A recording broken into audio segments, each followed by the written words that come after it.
Chapter 2059, Bronze Combat Techniques True Ability. Chapter 2059, Bronze Combat Techniques True Ability. The elemental prayer's attacks were quite cunning.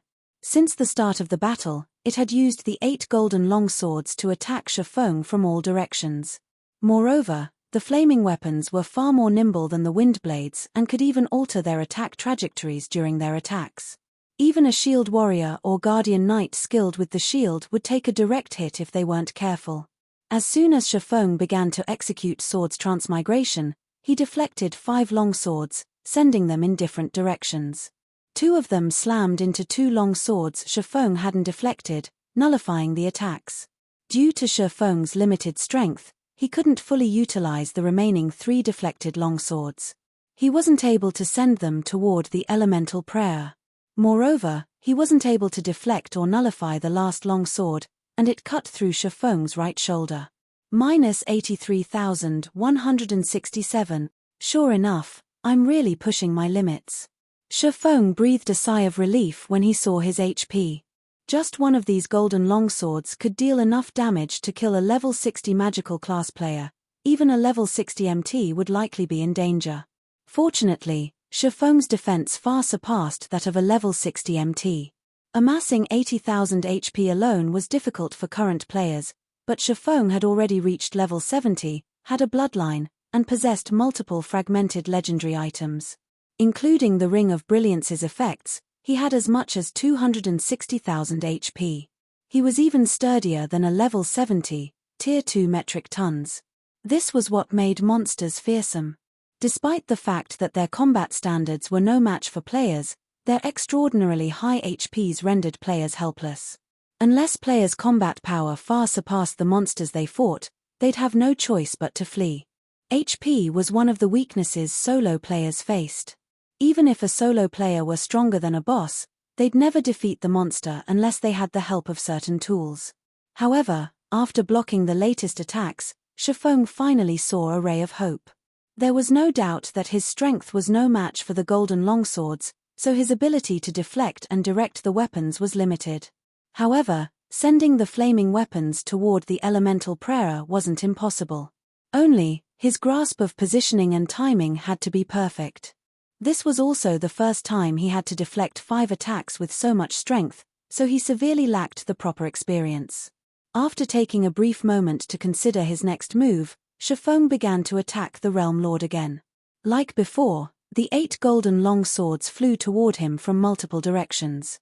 This time, however, Shifeng immediately activated Void Shield, the translucent barrier enveloping his body. Sword's transmigration. Boom. Boom. 2 golden long swords struck the Void Shield, and the 5 blades Shifeng deflected landed near the elemental prayer's feet, missing the boss by a few inches. Did I attack too soon? Seeing the flaming longswords land at the elemental prayer's feet, Shifeng knew he had been too hasty, resulting in an undesirable outcome. He needed to make some minor adjustments. Despite seeing the elemental prayer launch another round of attacks, Shifeng deliberately maintained his speed. Boom! 3 golden longswords flew into the Void Shield simultaneously. Fortunately, Shifeng had sent one of the 5 long swords he had deflected into the elemental prayer's foot. A damage of over -300,000 appeared above the Realm Lord's head, far exceeding what Shifeng's normal skills were capable of. This excited Shifeng. The outcome was almost as he had imagined. The system calculated the damage monsters dealt to each other differently than the damage they dealt to players. Although the flaming weapon had lost a fraction of its power after Shifeng had deflected it, it still dealt far more damage than what he could manage. Now, Shifeng, more or less, understood why the various superpowers in the past had kept such a tight lid on their bronze combat techniques. Mastering a bronze combat technique like Sword's transmigration was far more powerful than obtaining a curse or taboo skill. Even without external tools, players would have the potential to solo high-ranked bosses with such a technique. The successful experience gave Shifeng a far better grasp of his timing. Following which, Shifeng returned another dozen attacks to the elemental prayer. Moreover, his deflections became more accurate with each successful attempt. Initially, he had only been able to hit the guardian boss with one of the golden longswords, but eventually, he returned 2 flaming weapons, doubling his DPS and devouring the Realm Lord's HP. 95%. 85%. 80%. Although he wasn't able to return the other 3 golden longswords he deflected, as he became more familiar with the process, he was able to nullify the remaining attacks. He no longer allowed any of the golden longswords to hit him. Time quickly passed. When the elemental prayer's HP fell to 30%, the Realm Lord went berserk and called down lighting to strike around it. This forced Shifeng to activate Absolute Domain to survive. Foolish mortal. Burn to ash. The elemental prayer's eyes lit with a scorching glow as it glared down at Shifeng. Suddenly, the surrounding mana began to surge toward the guardian boss, and the mana storm that ensued prevented Shifeng from approaching. The elemental prayer then raised its staff, manifesting a 3-fold magic array above its head that covered a 100-yard radius. Raging thunder. Suddenly, arcs of golden electricity shot up from the ground. A large-scale destruction spell? Surprised, Shifeng activated the 7 Luminaries Ring's fantasy domain, which made him immune to all magic damage. Magical class bosses generally possessed a few large-scale destruction spells, but they didn't normally cast the spells when players were within melee range since such spells didn't differentiate between friend and foe. It was very easy to get caught within one's own spell if cast at close range. This was also why Shifeng hadn't bothered to use any of his own large-scale destruction spells. Yet, the elemental prayer before him cast its spell without hesitation. The guardian boss intended to perish along with its enemy. After Shifeng activated Fantasy Domain, a sea of electricity enveloped everything within a 100-yard radius, with the elemental prayer in its center. Even the guardian boss suffered damage, his HP continuing to decrease. The golden arcs only began to dissipate after 6 seconds, having destroyed a significant portion of the hall. After its large-scale destruction spell, the Realm Lord had only lost 5% of its HP. What a powerful spell. Was that a Tier 3 curse? Shifeng stared at the rising smoke on the elemental prayer's body in astonishment. If not for his magic immunity skill, that attack would have killed Shifeng. He barely had any lightning resistance, and his magic resistance alone wouldn't have been enough. Clearly, the elemental prayer didn't have that problem. As an elemental creature, its magic resistance was immensely high. Even after taking damage from its own Tier 3 curse, it had only lost 5% of its HP, roughly 3 million in total. If it were any other boss, it would have lost at least 6 million HP. However, it was clear that the elemental prayer was slightly weaker after casting the Tier 3 curse. Taking advantage of this opportunity, Shifeng fervently hacked and slashed at the Realm Lord. Fortunately, the 8 golden longswords no longer had more strength than Shifeng, and as a result, he easily deflected the flaming weapons back at the guardian boss, taking more HP from it than before. When the elemental prayer's HP fell to 1%, Shifeng activated Divine Providence and finished it off with instant strike. With a short cry, the elemental prayer collapsed, transforming into countless particles of light. Chapter 2060 Elemental Prayer's Loot. Chapter 2060 Elemental Prayer's Loot. The mana density within the hall rose sharply after the elemental prayer's death. It went berserk as it gathered around the Realm Lord's dissipating corpse, gathering the particles of light into a dazzling ball. Slowly, the ball of light rose into the air, growing larger as it absorbed more mana. The light illuminated the hall as if a miniature sun had risen. After several seconds, the gigantic light ball burst, and 2 dazzling streams of light flowed toward the ground. 2 items. Shifeng watched the 2 beams shine before him in utter astonishment. According to his understanding, every Guardian boss players killed in the Ancient God's Secret Keys trial only yielded 1 item, but that item would undoubtedly be top-tier quality. However, the Elemental Prayer had dropped 2 items, the equivalent of killing 2 Guardian bosses. Shifeng had definitely hit the jackpot. When Shifeng stepped forward and touched the 2 beams of light, the light faded and revealed 2 translucent globes, each containing 1 item. When these 2 items revealed themselves, the sound of a system notification reached Shifeng's ears. System, congratulations. You have slain the Elemental Prayer within 30 minutes. You may choose one of the two items before you as your reward. Shifeng was speechless. He had hoped that divine providence had doubled his loot, but in the end, he'd still walk away with a single item. This choice was simply a result of killing the elemental prayer within half an hour. However, after giving the matter some more thought, Shifeng found the situation reasonable. All of the items these guardian bosses dropped were the best of the best. Being able to double one's loot with higher luck would be absurd. Let's have a look at these two, then. After containing his excitement, Shifeng tapped on the two items and inspected their attribute panels. After a brief look, Shifeng's heart began to pound with elation once more. Although he knew that these items would be top tier, he couldn't help his gasp after inspecting them. Both items were amazing, not even a mythic field boss's loot could compare to either item's value. One of the two items was an emerald bead named Elemental Protector. It was a bona fide epic item that could summon 4 elemental beasts of the same tier as the user and 5 levels higher at no cost. Each of these 4 elemental beasts could use skills and spells that correlated with their element: earth, water, wind, and fire. However, this item could only summon up to tier 4 elemental beasts, and it had a 12-hour duration and a 2 Natra day cooldown. As long as a player reached tier 4, they could use the Elemental Protector to summon 4 tier 4 beasts to fight alongside them. It was an astounding ability. Tier 4 magic scrolls were even rarer than epic items in God's domain, and Shifeng had only heard of tier 4 summoning scrolls, never actually seen one. Regardless of the era, a tier 4 summoned creature would be an immensely powerful ally, even after 10 years in God's domain. Tier 4 and above combatants were extremely rare. First-rate guilds would be incredibly lucky if they had a single tier 5 player. Any first-rate guild with a tier 6 god-ranked expert would be considered a top-ranked guild, no matter how weak the rest of its members were. Without a doubt, the Elemental Protector was one of the best epic items available in the game. It would easily fetch an astronomical price regardless of when it sold. The other time the Elemental Prayer had dropped was called the Twilight Blade. It was the same weapon the Realm Lord had used against Shifeng, and although it wasn't a famed sword, it was a replica of the legendary weapon, Afterglow. Every legendary weapon had once been famous throughout God's domain. Some had even been treated as kingdom's heirlooms. Even a legendary weapon replica was far beyond any epic weapon. Most replicas were the crafter's failed copies when trying to produce the real deal.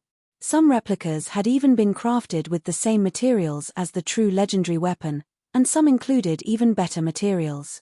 Meanwhile, the Twilight Blade before him was somewhat special. It was actually a prototype of Afterglow.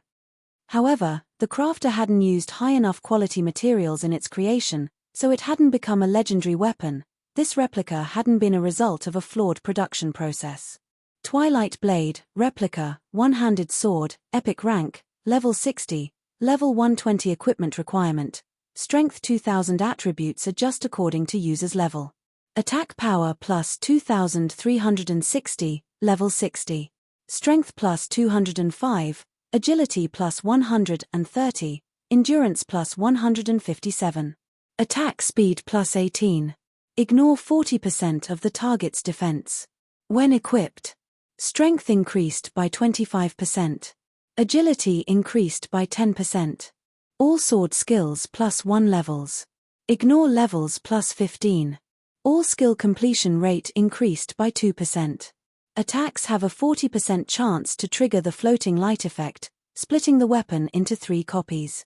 The 2 duplicates cannot be blocked and deal 100% damage. Additional passive ski H-. Twilight Glow. Twilight Power will corrode any targets the Twilight Blade strikes, decreasing their reaction speed by 15%. Additional active skill 1-.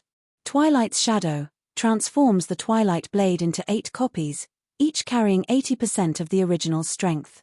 Duration, 5 minutes cooldown, 3 hours additional active skill 2-. Twilight of the Gods transform a radius of 100 yards into a Twilight Domain. While within the Twilight Domain, users' basic attributes decrease by 25% and is split into 8 physical doppelgangers. If the doppelgangers wield the blade's Twilight Shadow summons, they will have 85% of the user's basic attributes.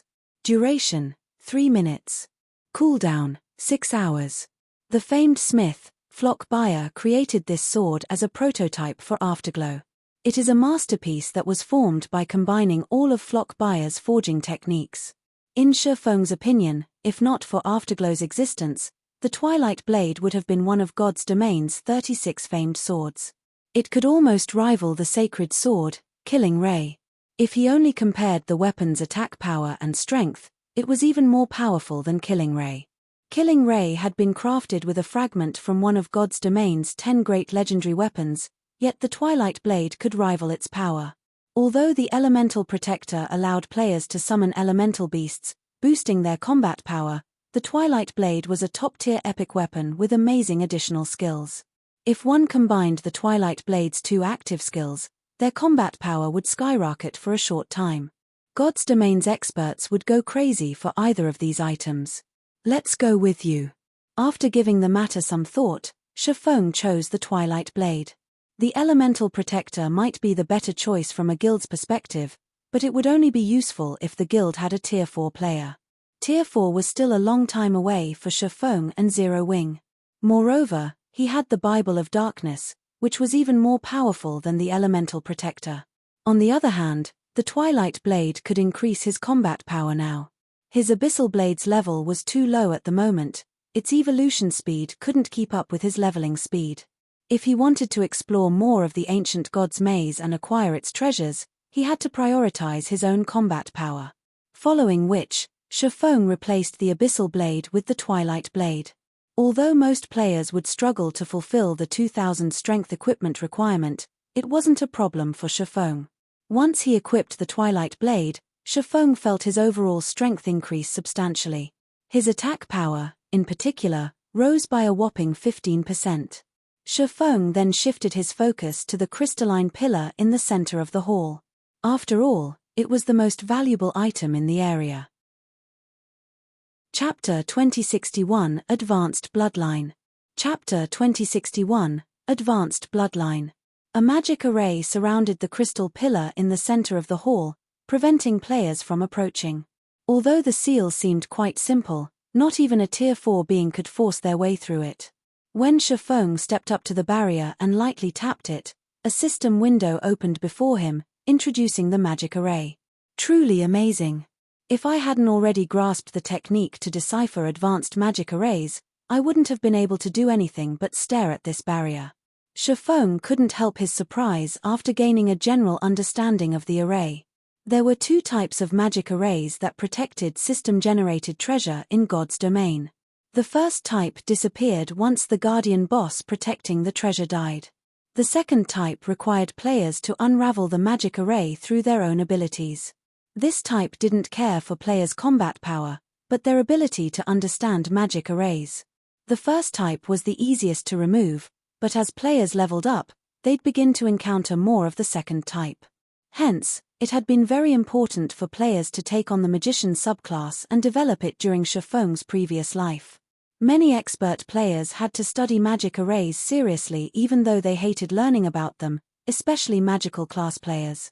Due to how common the second type of magic arrays had become at later levels, God's Domain's various guilds had also turned more focus to the magician subclass.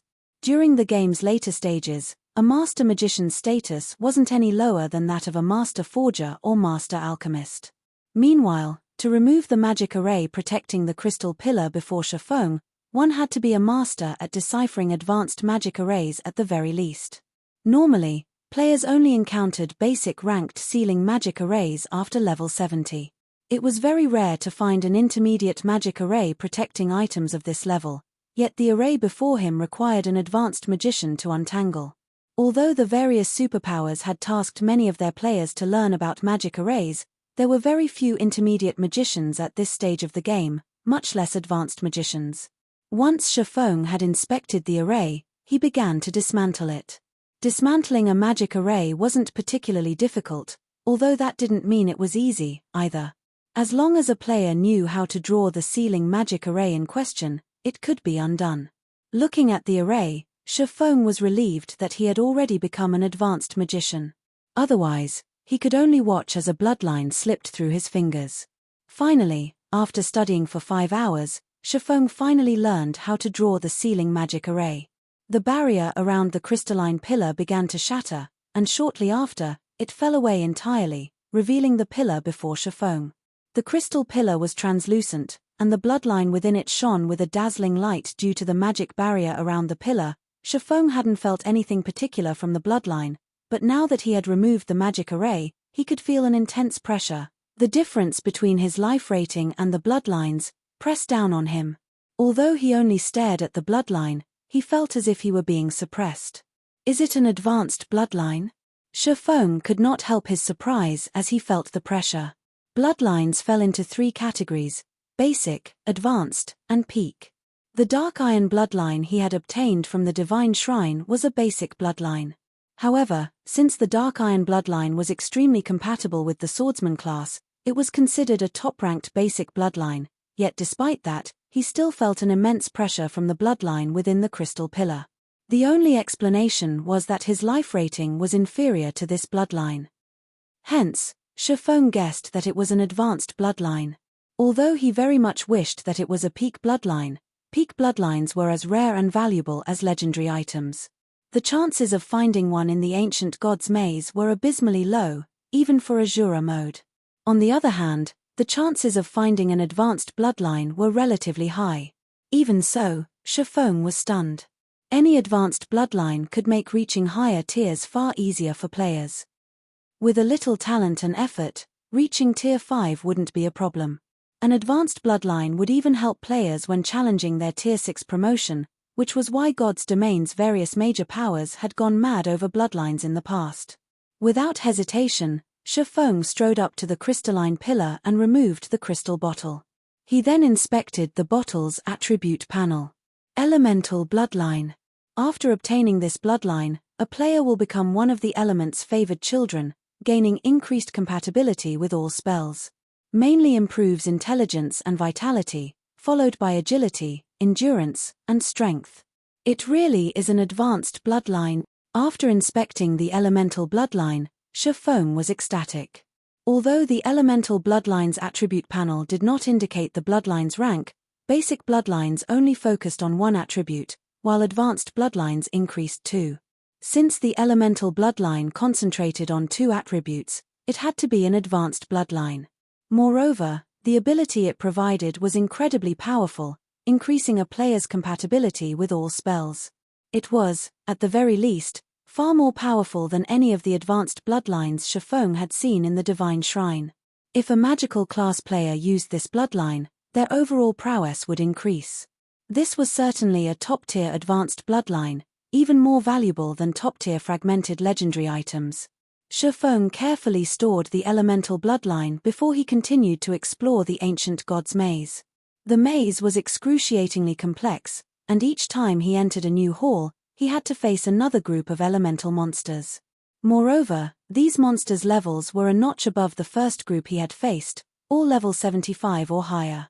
However, after equipping the Twilight Blade, Shifeng's combat power had risen significantly, and as a result, he was able to kill these stronger monsters faster than he had the first hall's elemental guards. Unfortunately, Shifeng only dared to watch the guardian bosses in these halls from afar. The easiest guardian boss he encountered was a Grand Lord ranked archaic species, and some halls were even guarded by mythic monsters. Without the ability to rely on summoned creatures, he'd only find an early grave if he tried to face these guardian bosses. However, Shifeng didn't let any of the elemental monsters off the hook, even if he couldn't do anything about the guardian bosses. These monsters were walking epic armor kit fragments and elemental cores. Encountering an opportunity like this in the future wouldn't be easy. As such, Shifeng grinded in the ancient god's maze for 12 full days, wiping out every elemental creature that was not a guardian boss he came across. After exploring the ancient god's maze for so long, Shifeng eventually discovered a unique hall. This one was far better decorated than its neighbors. Rather than stone pillars, this hall's pillars were made of mana stone. However, due to the hall's poor lighting, Shifeng could only see 60 yards around him. The moment Shifeng set foot on the floor of magic crystal, he struggled to breathe. A deafening roar then assaulted his ears, and the entire hall trembled violently at the sound. The roar faded, and before Shifeng could regain his composure, a bright light illuminated the area. In the hall that could fit hundreds of thousands of people, a 60-meter-tall bronze dragon loomed before Shifeng. The bronze dragon's incredible aura was so powerful that it warped space around it, and when bathed in this aura, Shifeng couldn't even move an inch. Chapter 2062, Bronze Dragon King. A Dragon. Chapter 2062, Bronze Dragon King. A Dragon. Shifeng stared at the titanic figure before him in disbelief. Even though he stood several hundred yards away from the dragon, its aura felt as if he stood before a towering mountain. The pressure he felt from the dragon was absolutely stifling. Its aura was so powerful that he couldn't even move, he could only stand there quietly, staring at the being. Powerful. Destruction. Death. These words ran through Shifeng's mind as the dragon's aura washed over him. Bronze Dragon King, Dragon, Tier 5, Level, HP. Shifeng had no doubt that the slightest exhale from this bronze dragon could turn him to dust. Even a Tier 5 existence would be powerless before this Bronze Dragon King. A dragon's life rating was extremely high, and once it reached adulthood, it would automatically advance to Tier 5. The weakest Tier 5 dragon was an apex existence among other Tier 5 beings, and even during the Gods era, the dragon race had been one of the most powerful. Even gods and demons were afraid of dragons. Meanwhile, among dragons, there were Dragon Kings. Dragon King's bloodline was beyond the reach of ordinary dragons. At Tier 5, they could even contend with Tier 6 gods. If a Tier 5 human NPC encountered a Tier 5 Dragon King, they'd have no hope of surviving. If they were wise, Tier 6 god-ranked players would take the long way around a Tier 5 Dragon King. Trying to fight such a being head-on would be the epitome of foolishness. Fortunately, this Bronze Dragon King was sealed within a magic array. Otherwise, Shifeng wouldn't have even had time to run. With a wave of his claw, the Bronze Dragon King could send Shifeng on a free trip back to White River City. This is the final test. After seeing the raging Bronze Dragon King behind the magic barrier, Shifeng shifted his attention to his surroundings. The hall contained a second magic array, and within it sat a resplendent box. Most players might not think much of this box, but Shifeng, who was unusually familiar with God's domain, realized that this box had been made with 7 luminaries crystal. 7 luminaries crystal was incomparably valuable to both players and NPCs. It was one of the reasons that so many major corporations invested in God's domain. Nothing else in the hall grabbed Shifeng's attention. Unlike the previous halls, this one only contained a guardian boss. There weren't any mobs for Shifeng to kill. Although Shifeng wanted to approach and inspect the Bronze Dragon King, his powerful aura prevented the swordsman from moving. After raging for another 10 seconds or so, the Bronze Dragon King eventually calmed down. The ferocity of its aura also began to lessen, and Shifeng regained control of his body. But as soon as Shifeng began to relax, the imprisoned dragon spoke. Little human. The fact that you have reached this place proves that you have some ability. According to the rules those despicable gods and demons had set, I will give you 3 options, the Bronze Dragon King said, watching Shifeng. Your first option is to accept my trial. If you pass, you'll receive the treasure those gods and demons left behind. Taking the gods and demons' oath is your second option. You can also acquire the treasure this way. Your third option involves signing a contract with me. Although you won't get the treasure, you will receive my blessing. My blessing will grant you strength beyond human limits. Make your decision. Although the Bronze Dragon King spoke in the dragon language, which Shifeng knew nothing about, he was actually able to understand the Dragon King's intentions. There are choices. The situation surprised Shifeng a little. He had never imagined that the final hall in the ancient god's maze would offer him choices. He had never heard of such a thing. According to his knowledge regarding the Secret Keys trial, players weren't given any choices. If players wanted any of the trial's treasures, they had to defeat the guardian bosses, yet he now had 3 options to consider. The first option was undoubtedly the standard procedure. If players were confident of their strength, the first option would be the best. The second option allowed players to obtain the treasure without risking themselves over much. Many players would likely choose this option without a second thought. This was the final hall in the ancient god's maze, after all. The treasure in this room would be extraordinary, but Shifeng understood one thing: there were no free lunches in this world. Current players might know nothing about gods and demons' oaths, but he did. During his previous life, these oaths had earned the nickname divine contracts, and every one of them was a two-way deal. By signing a divine contract, players would have to abide by the conditions the gods and demons had set. If they failed to do so, they'd suffer a miserable fate. Many in the past had eagerly signed divine contracts and failed to meet the stipulated conditions, and in the end, they had suffered such severe penalties that they had been forced to delete their accounts. Hence, while the second option the Bronze Dragon King had stated sounded good, the risk was considerable. The third option wasn't much different than the second, although this contract would be between the player and the Bronze Dragon King. There was no real difference between signing the Bronze Dragon King's contract and signing one with gods and demons. Although the third option wouldn't award the final hall's treasure, a Dragon King's blessing was just as extraordinary. Any blessing held great significance to players, especially the Bronze Dragon King's. Its effects were likely even stronger than that of a bloodline. Blessings were so valuable in God's domain because of how few were granted. Only incomparably powerful existences could bless others, and those that received a blessing would acquire great power. However, this power had its price.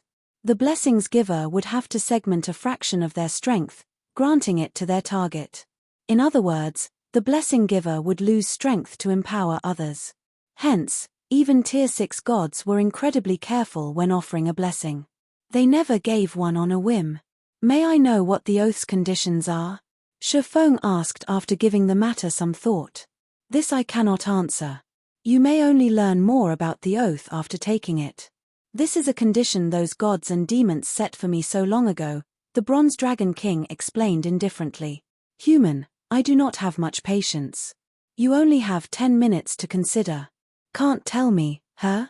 Shifeng realized what was happening after listening to the Bronze Dragon King's words. Since players could obtain the treasure by taking the oath, its conditions were undoubtedly quite strict. However, whether or not a player could accept these conditions remained unknown. By denying players the oath's details, players couldn't determine the conditions' severity. This also ensured some sense of fairness to the Bronze Dragon King's situation. If players knew the oath's conditions, they wouldn't bother with the dragon's blessing. "Human, what is your choice?" the Bronze Dragon King demanded in a deep tone after 10 minutes had passed. After taking in a deep breath, Shifeng replied, "The first option." Whether it was the gods and demons' oath or the Bronze Dragon King's contract, the risk was too great. On the off chance that he couldn't fulfill the conditions, he would have to delete his account and start all over again. He didn't dare take such a gamble. "What? The first option?" Shifeng's decision stunned the Bronze Dragon King. "Are you sure that is your choice?" Chapter 2063, Suppressed Swordsmanship. Chapter 2063, Suppressed Swordsmanship. Confusion flashed in the Bronze Dragon King's eyes as he watched Shifeng. He was so surprised by this swordsman's answer that he couldn't help but ask for confirmation. "Yes. I choose to accept your trial, Dragon King," Shifeng said, nodding. "You really are a strange human.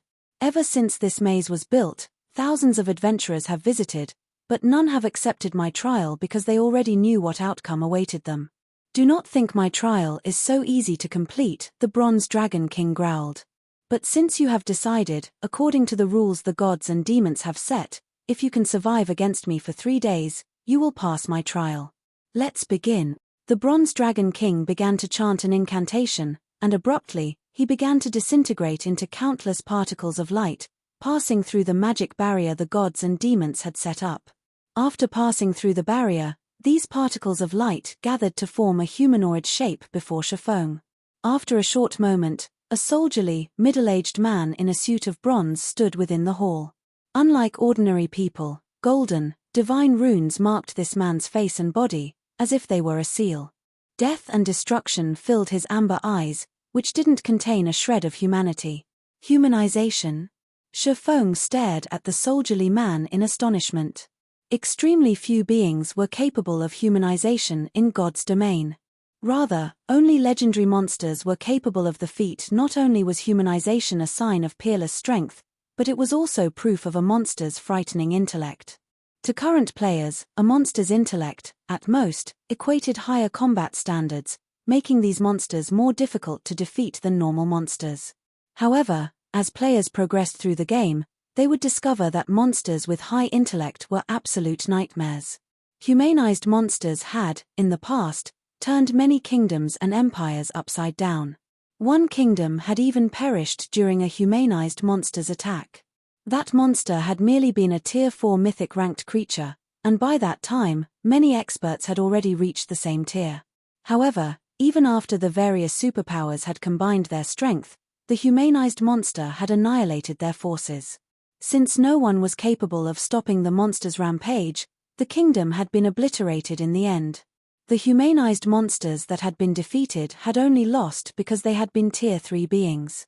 Even so, defeating these monsters had required a large group of Tier 4 experts and a collection of powerful tools.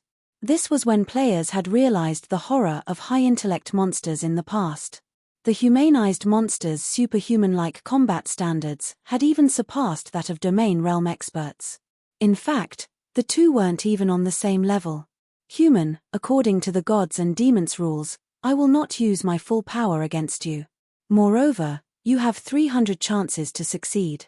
You simply need to survive against me for 3 days, the Bronze Dragon King said as he smiled at Shifeng. If you don't have any more questions, let the slaughter begin. Shifeng's expression darkened as an unprecedented chill wrapped around him. Almost instinctively, Shifeng activated Void Shield, and his mind went on maximum alert. Although he had known that this trial wouldn't be easy, he hadn't expected it to be this difficult. Players that hadn't experienced this situation might assume that the conditions for the Bronze Dragon King's trial were quite simple.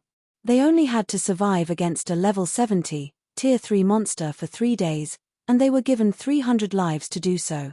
Even an ordinary expert could clear this trial with ease, much less a peak expert.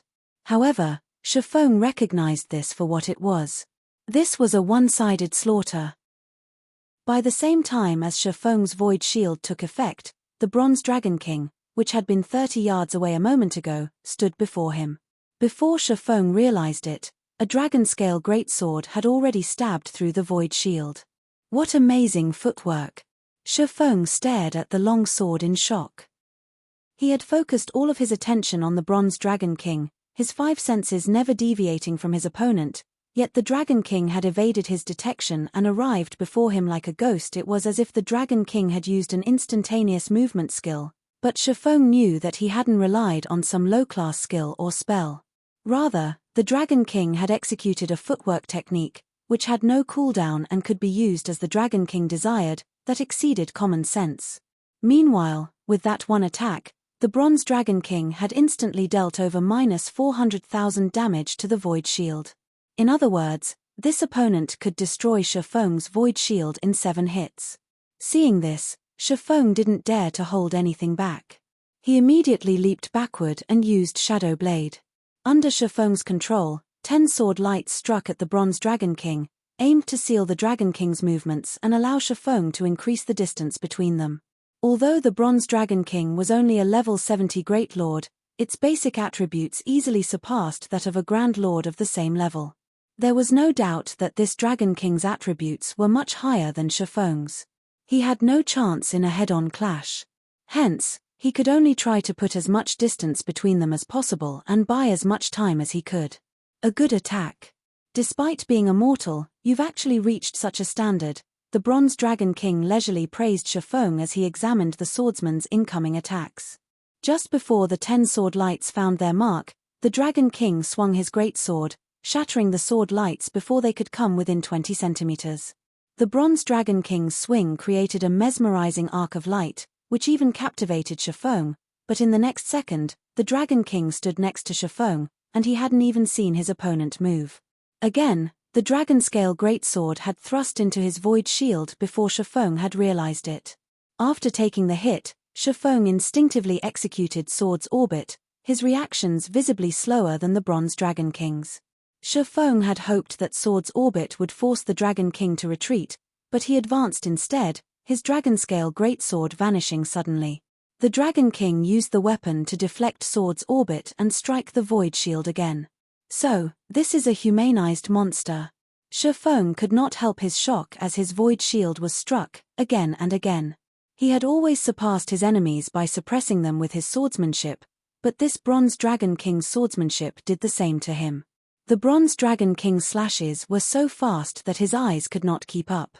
He didn't even have the luxury to breathe while trying to defend himself. He barely even sensed that the Dragon King was attacking him. 1 hit. 2 hits. 3 hits. After several strikes, the void shield finally shattered, and Shifeng had to rely on his skills to avoid or block the Bronze Dragon King's attacks. To hell with it. At this point, Shifeng recognized how close he was to failing this trial. He immediately executed Sword's Transmigration, the strongest combat technique in his arsenal. Chapter 2064 Realm that Surpasses Human Limits. Chapter 2064 Realm that Surpasses Human Limits. As Shifeng executed Sword's Transmigration, 5 sword lights intercepted the Bronze Dragon King's silent attacks. Boom! Boom! Boom dash! Deafening metallic clangs echoed throughout the hall, and the collision's resulting shockwave was so intense that it made Shifeng shudder. Moreover, his arms had gone numb from the impact. It was so severe that he struggled to move them. The Bronze Dragon King had leisurely executed his attacks, and his basic attributes were only slightly higher than Shifeng's, yet he generated enough power to overwhelm Sword's Transmigration's strength tolerance. Shifeng could barely understand what could cause such a result. Without waiting for Shifeng to recover, the Bronze Dragon King's Dragonscale Greatsword vanished once more. Unlike before, however, the Dragon King's attack was truly silent. Shifeng couldn't sense the slightest hint of the Dragon King's attack trajectory before he felt a stinging pain in his chest. Before he realized it, the Bronze Dragon King had thrust his great sword in Shifeng's chest, his HP depleting rapidly without signs of stopping. He is already beyond human limits. Shifeng looked up at the Dragon King in surprise as the humanized boss retrieved his weapon. Shifeng's vision darkened as his HP fell to 0, and he fell to the ground, lifeless. Sword's Transmigration was the strongest combat technique Shifeng possessed. He was even confident of posing a threat to domain realm experts by relying on the technique. However, against the Bronze Dragon King, Sword's Transmigration had only kept him alive for 1 move. The Bronze Dragon King was an apex existence in God's domain. Both his attacks and movement techniques were simply amazing. The Dragon King could launch his attacks without alerting Shifeng, as if the boss's boy acted without commands from his mind. The Bronze Dragon King's reflexes were so fast that Shifeng's mind couldn't even react. Although such a feat was normally impossible, the Bronze Dragon King had done it. He had completely surpassed human limits. Shifeng finally realized why the various superpowers in the past had dispatched tons of Tier 4 experts to defeat Tier 3 humanized monsters that were a much lower level, and even they, the players, had still suffered tremendously to secure victory. 5 seconds after Shifeng died, he appeared before the magic array that had sealed the Bronze Dragon King with full HP. It felt as if the skirmish had been a dream. However, when Shifeng glanced at the Bronze Dragon King's humanoid form nearby, he understood that this was no dream. "Alright, let's begin the second round," the Bronze Dragon King stated as he unsheathed his Dragonscale Greatsword and resumed his attacks. Now that Shifeng had experienced the Dragon King's power, he didn't dare clash with the boss head-on. If he wanted to avoid dying 300 times in 3 days, he needed to buy as much time for himself as possible. With this in mind, Shifeng turned and fled. As if he had predicted this ploy, the Bronze Dragon King threw his greatsword at Shifeng, forcing the swordsman to a halt to avoid the flying weapon. Taking advantage of the brief pause, the Dragon King appeared behind Shifeng, and without alerting the player, another Dragonscale greatsword appeared in the boss's hands, swinging toward Shifeng before he had time to register the movement. Fortunately, Shifeng had expected something like this and had activated Divine Steps a moment earlier. He promptly switched places with one of his doppelgangers, which were invulnerable to attacks. The following events happened as Shifeng had expected. Once the Bronze Dragon King realized that the doppelganger before him was immune to damage, he attacked the other Shifeng copies. Although Shifeng couldn't perceive the Dragon King's strikes, he knew that everyone revealed some weakness when attacking. Discovering the Bronze Dragon King's weakness was precisely his goal. Following which, Shifeng swapped positions with the same doppelganger. He then turned and slashed at the Guardian boss. As the Dragon King attacked another doppelganger, his side was exposed. Seeing this, Shifeng was ecstatic, and the hand that held Killing Ray sped towards the opening. Dang! However, just before the sacred sword met its target, an imperceptible attack countered the weapon, stopping its advance. So fast. The counterattack made Shifeng realize that even if he found an opening in the Bronze Dragon King's defenses, he couldn't take advantage of it. The Dragon King was far faster than Shifeng and could easily defend himself once he detected the incoming strike. Relying on speed to defeat the Bronze Dragon King would be impossible. Before Shifeng could follow up with another attack, the Bronze Dragon King shoved his greatsword through Shifeng's chest again, and the swordsman collapsed. Although Shifeng suffered a second death, he didn't feel discouraged. Since he was no match for the Bronze Dragon King's speed, he'd have to contend with this opponent through his strength. After running away to buy time and evading the Dragon King's thrown greatsword, Shifeng had realized that he couldn't shake off the boss. His only option was to face the Dragon King directly. On his third attempt, Shifeng used Shadow Blade and merged the 10 blades into pairs. He then sent the 5 pairs of blades flying at the Bronze Dragon King. The Dragon King found Shifeng's attempt at retaliation amusing. In response, the Dragon King swung its greatsword at the 5 attacks' convergence point. The convergence point of each attack was the size of a strand of hair, but the Bronze Dragon King countered all 5 pairs with the tip of his greatsword, nullifying 1 blade in each pair. This effectively transformed the 5 combination attacks into 5 ordinary attacks. The Dragon King's counter had also altered the remaining blades' trajectories. After nullifying Shifeng's Shadow Blades, the Bronze Dragon King killed him again. However, Shifeng refused to give up. Instead, he continued to try different methods of buying time and retaliated against the Dragon King. 10 times. 30 times. 100 times. The Bronze Dragon King killed Shifeng, again and again. Without knowing how much time had passed, Shifeng immersed himself in the battle, focusing on nothing but fighting. Through these repeated battles, Shifeng was able to verify his theories and challenge his ideas. As a result, he continued to extend his survival time. Initially, he had only survived against the Dragon King for a few seconds, but now, he could last more than 20 seconds. Despite the Bronze Dragon King's ability to perfectly and effortlessly neutralize his attacks, Shifeng's fighting spirit burned brighter as he fought. He insisted on trying out more attack methods, despite numerous failures. After dying over 200 times, both Shifeng's mind and body were exhausted. His reactions were slowing, and even though he was immersed in a high-mana environment, he was still slightly pale. Eventually, the Bronze Dragon King initiated the 300th match. Advancing, the Bronze Dragon King arrived before Shifeng, launching 6 slashes that escaped the swordsman's notice. This time, however, Shifeng took a half-step back and swung Killing Ray and the Twilight Blade in cross-slash. Not only did Shifeng manage to dodge 4 of the Dragon King's attacks, but he also deflected the remaining 2 with his own swords.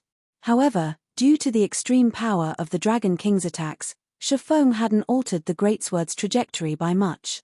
As a result, one of the Dragon King's attacks grazed Shifeng's shoulder, dealing more than -100,000 damage. He blocked my attacks. Confusion flashed in the Bronze Dragon King's eyes as he stared at Shifeng. Shouldn't he be exhausted by now?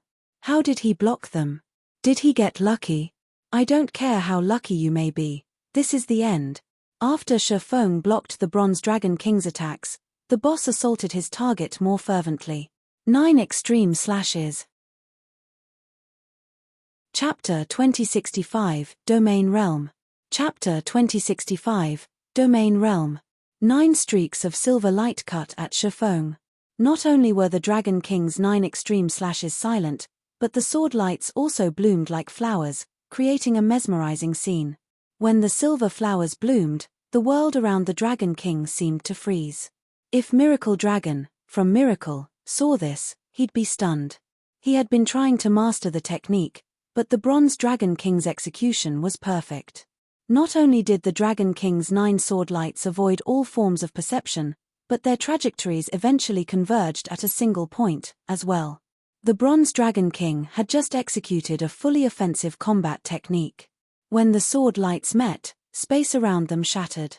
A pitch-black spatial tear extended toward Shifeng, but despite the fact that the attack was impossible to detect, Shifeng responded, moving his feet forward and positioning Killing Ray in front of him. Then, he activated Parry, his actions simple and straightforward.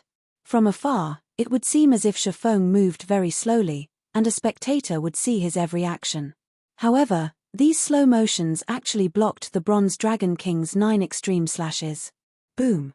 When the Dragonscale Greatsword collided with Killing Ray, a deafening boom echoed throughout the hall, and the resulting shockwave was so intense that it reached several hundred yards away. Due to the impact, Shifeng stumbled over a dozen yards back. After the dust settled, it revealed a deep cut in the ground at the Dragon King's feet, spreading 30 yards away from the boss. The power of the Bronze Dragon King's 9 extreme slashes was even greater than some Tier 3 skills. The Bronze Dragon King, who was responsible for this display of power, wore an astonished expression. A human actually saw through my attack. The Bronze Dragon King frowned at the horizontal cut before his feet. The angle of the cut wasn't a result of his 9 extreme slashes. It was obvious that his attack had been deflected. If Shifeng hadn't seen his attack trajectory, the human wouldn't have succeeded, he would have been sent flying. However, the Bronze Dragon King did not know that Shifeng hadn't seen his attacks in the least. Rather than self-reflection, Shifeng had forced his way through the bottleneck he had been stuck in and finally entered the domain realm. The outcome even surprised Shifeng. After such a long life-or-death battle, he was exhausted. Even his vision was blurry. He couldn't sense the Bronze Dragon King's attacks normally, much less with blurry vision. Under such extreme conditions, Shifeng had used every method he could think of to detect the Dragon King's attacks. Finally, rather than trying to predict the boss's attacks by watching his arms and body, Shifeng began to read the Dragon King's breathing and subtle movements. After repeated deaths and experiments, he finally managed to see the Bronze Dragon King's attack trajectory. So, this is the domain realm? Shifeng could not help his growing excitement as he glanced at the trembling sacred sword in his hand. He had finally risen to the realm he had never been able to touch. Perhaps it was because of his widened horizons or his changed perception of the world, but he now felt as if the world around him was utterly new. He finally understood how amazing it was to wield a domain. It was no wonder why domain realm experts were considered monsters. Now, he could predict his opponent's intentions and movements by watching the subtle changes to their bodies. It was no wonder why domain realm experts easily toyed with weaker players. However, the distant Bronze Dragon King had no intention of stopping his assault as Shifeng celebrated his successful evolution into the domain realm. The Dragon King immediately advanced and swung his Dragonscale Greatsword toward Shifeng's neck. Previously, every time the Dragon King had employed such lightning-fast attacks, Shifeng had fallen in the next moment. But the swordsman wasn't as blind as he had been. Although barely, he read and predicted a fraction of the Bronze Dragon King's attacks and countered them. Dang! Dang! Dang! Metallic clangs echoed throughout the hall. The battle that had been one-sided for so long had evolved into a fierce back and forth. Although Shifeng was still at a complete disadvantage, and his HP continued to fall, this fight was no longer a one-sided slaughter. Although Shifeng had entered the domain realm, he still shocked by the Dragon King's strength. He could counter some of the boss's attacks now, yet the Dragon King didn't evade his counterattacks, receiving them head-on. As a result, the massive gap between them hadn't shortened in the slightest despite Shifeng's newfound ability to predict some of the Dragon King's attacks. Following which, Shifeng activated one skill after another. He had even activated Life Domain.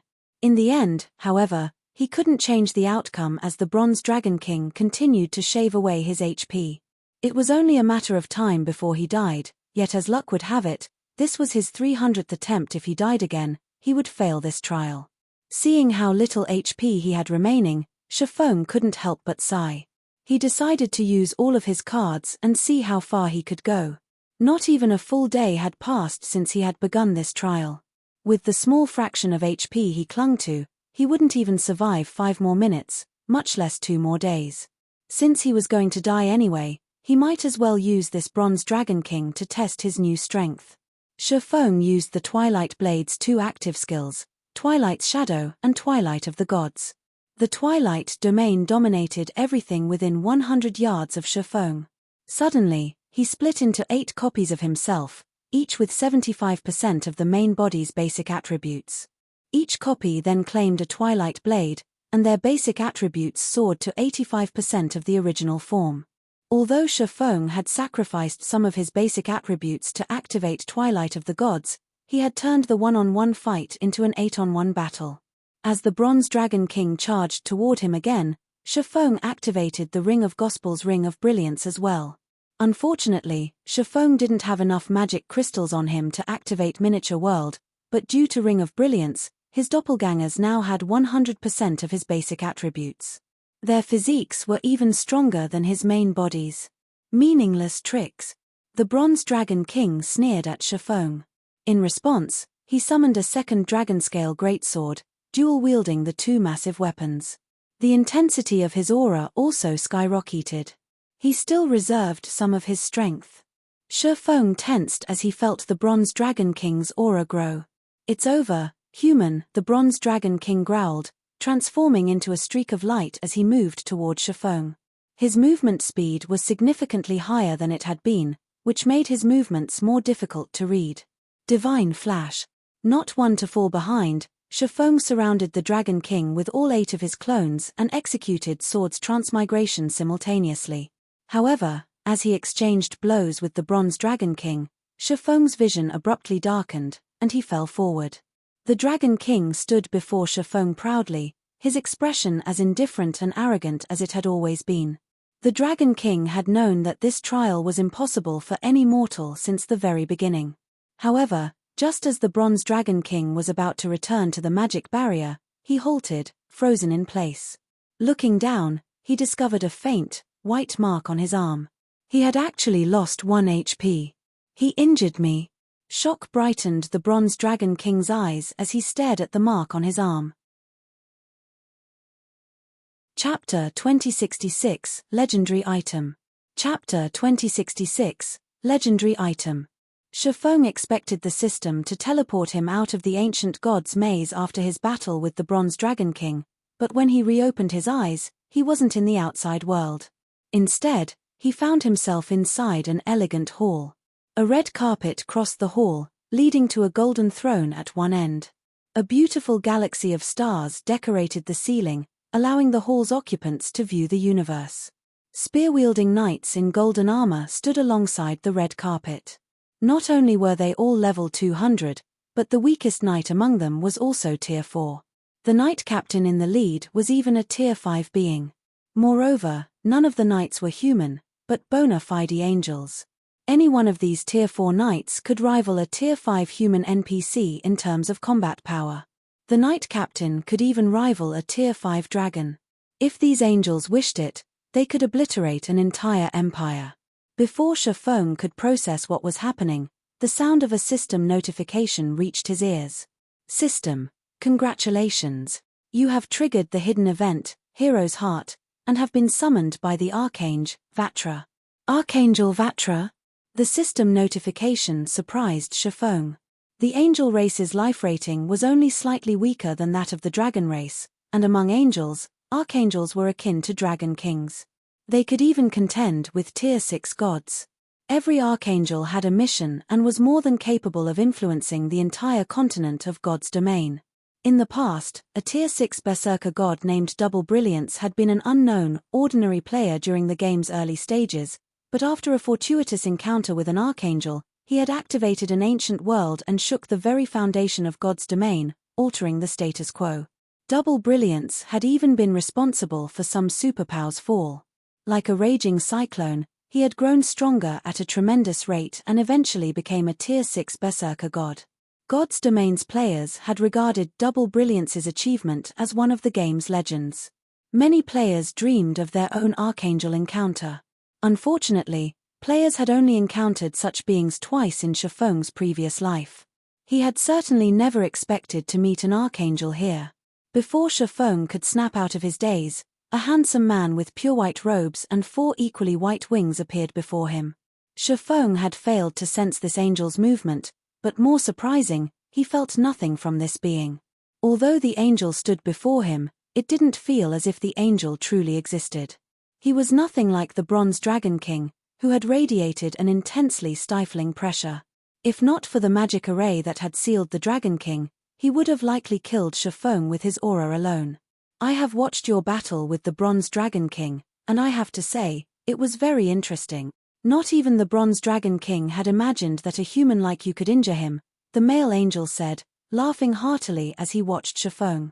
He then continued in a softer tone, during your battle, I was able to sense your bravery and tenacity. Hence, I have invited you here in the hope that you can help me with something. Are you willing to assist me? System, do you wish to accept Archangel Vatra's request?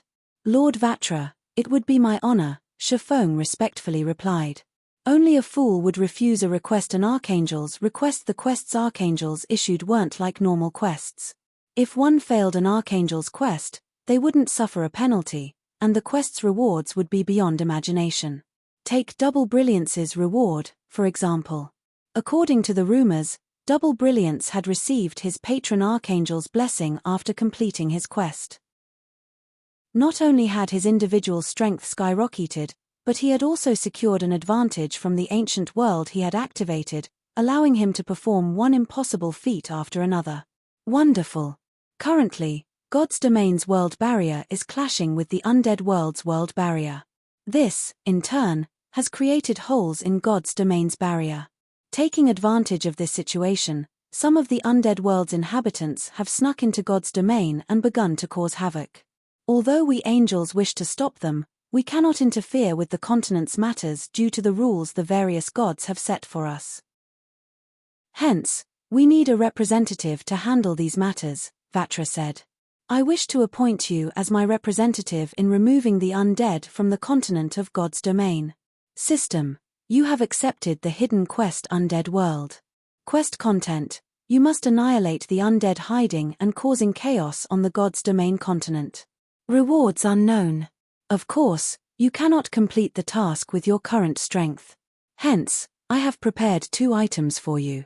The first is the dragon summoning flute I've carefully handcrafted. The second item is this stone. These 2 items will help you deal with the undead that have snuck into God's domain. After saying so, Vatra revealed a shining horn and simple black stone, handing them to Shifeng. Dragon summoning flute, replica, legendary rank item. A horn rumored to summon a flock of dragons. Spend 3,000 advanced magic cores to summon 5 dragons to assist in battle for 3 hours. Cooldown, 15 days. The dragons summoned can only fight NPCs. They cannot fight players or monsters. A legendary item?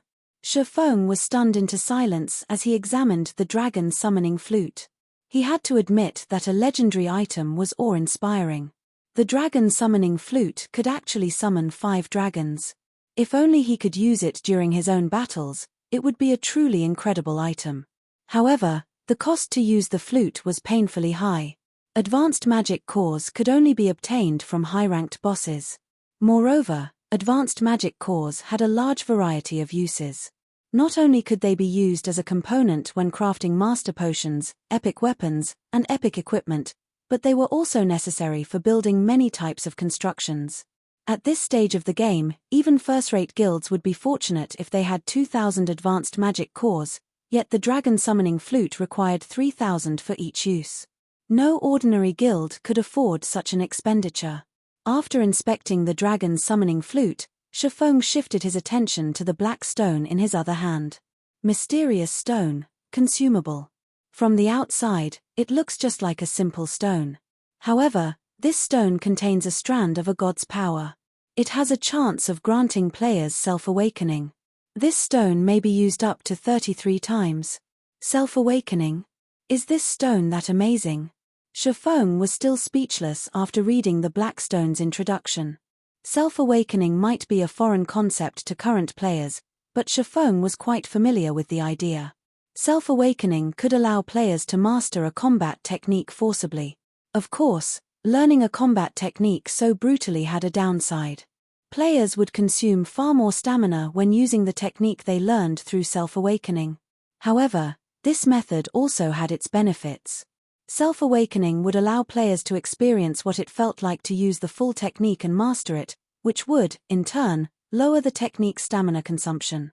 This process was far more effective than watching a video or experiencing the technique in a different way.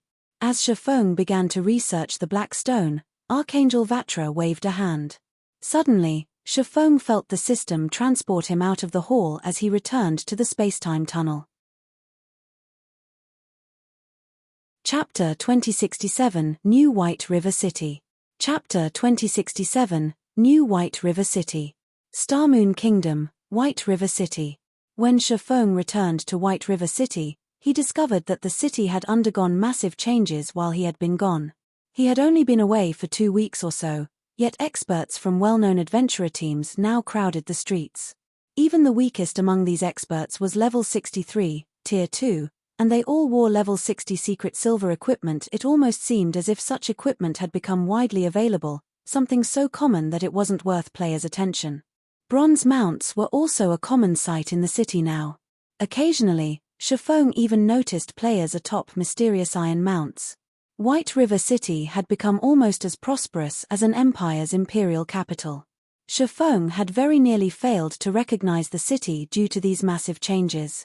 Moreover, Starmoon Kingdom's guards used to protect the city, but now, guards from other nations patrolled its streets. Shifeng even spotted players from multiple foreign first-rate guilds as he walked through the city, including a few peak experts from these guilds. Shifeng wasn't the only player to notice these experts.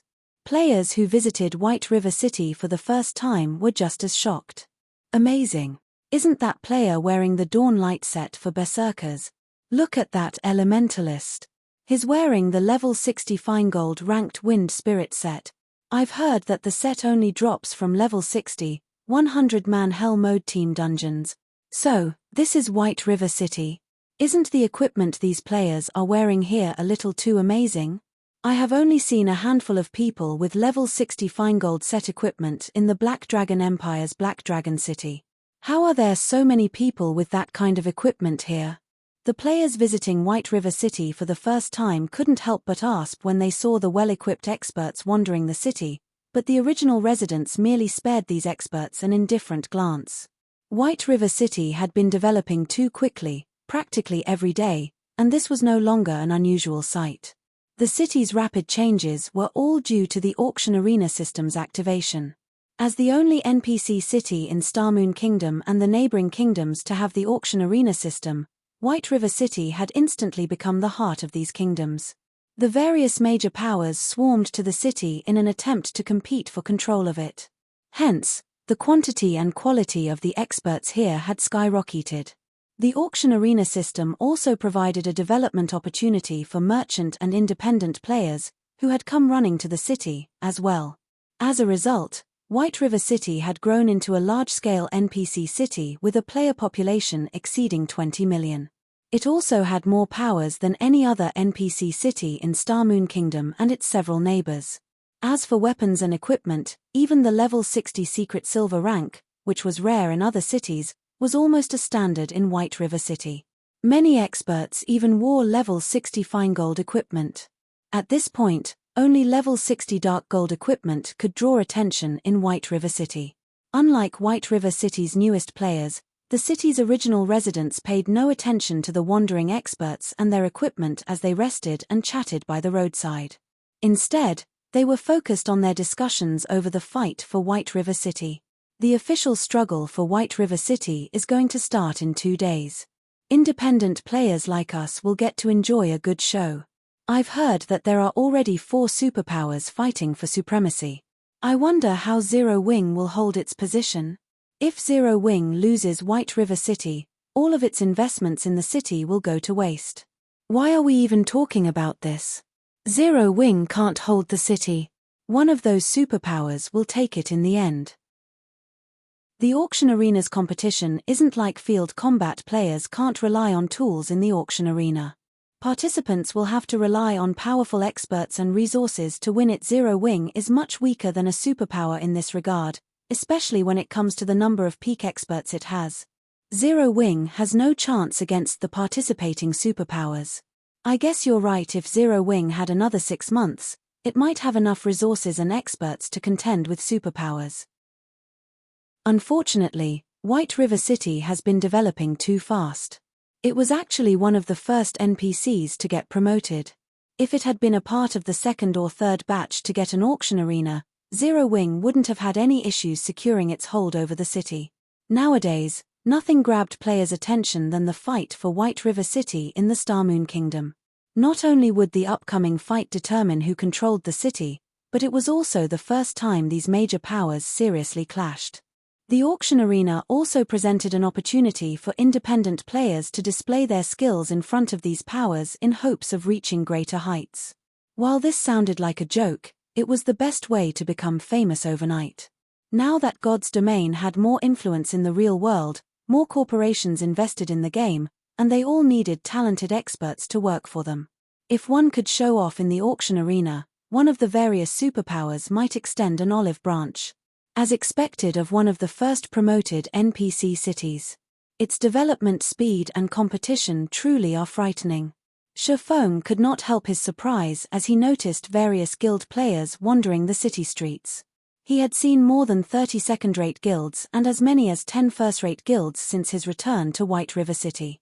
Not even imperial capitals had this many guilds, yet this was only what he saw on the surface. Who knew how many more powers lurked in the city in secret? In the past, Shadow hadn't had any connection to the first wave of promoted NPC cities. At the time, Shadow had already been struggling for its survival in God's Domain, and the guild had expended all of its available resources just to secure leveling spots and raid dungeons for its members' equipment. How could it have had the strength to compete for a major NPC city? Shifeng had only heard stories of how powerful the various entities participating in the auction arena's competition were and the competition's intensity. He hadn't actually gotten a realistic sense of how extraordinary the competitions had actually been. Now that he was a participant, he couldn't help his rueful sigh.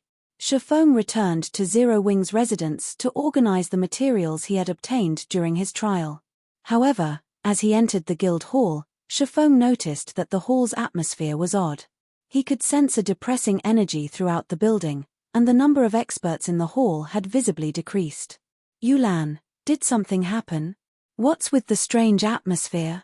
Shifeng asked Yulan, who currently sorted through the guild members' information. Guild leader, you're back. Yulan's face lit with joy when she saw Shifeng, but then she frowned and said, while you've been gone, Twilight Echo's survival in the Storm Empire has become unsure. Aqua Rose doesn't want to see the destruction of her family's guild and doesn't want to implicate Zero Wing, so she has temporarily resigned as vice guild leader to help Twilight Echo under her own name. Many of the players that were originally from Twilight Echo have gone with her. I tried to contact you about this, but I couldn't get through to you. Twilight Echo is having an existential crisis. Shifeng was surprised to hear the news. What happened? According to what we know, it seems that Nature Hall is trying to monopolize the Storm Empire and wants every guild in the area to submit as a subordinate. Since Twilight Echo refuses to submit, it tried to move out of the Empire, but Nature Hall refuses to let the guild get out safely and has threatened to remove Twilight Guild from God's Domain. Thus, the guild is in danger of perishing, Yulan explained. I see. Once he had a general understanding of the situation, Shifeng revealed a bitter smile and wondered aloud, is Zero Wing really that unreliable? Twilight Echo was everything to Aqua Rose's family.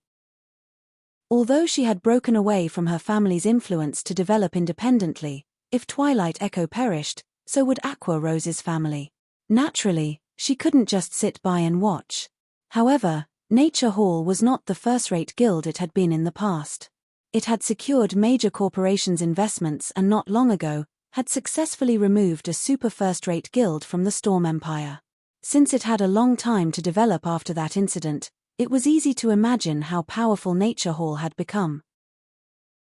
Considering Zero Wing's current problems, If Aqua Rose used her identity as one of Zero Wing's Vice Guild leaders to help Twilight Echo, Nature Hall would turn its ire on Zero Wing, increasing its number of enemies. Guild leader, should we send some people to help her? Yulan asked. Of course, we should. Not only are we going to send some of our people, but I also want you to send someone to inform Nature Hall that Twilight Echo is under Zero Wing's protection.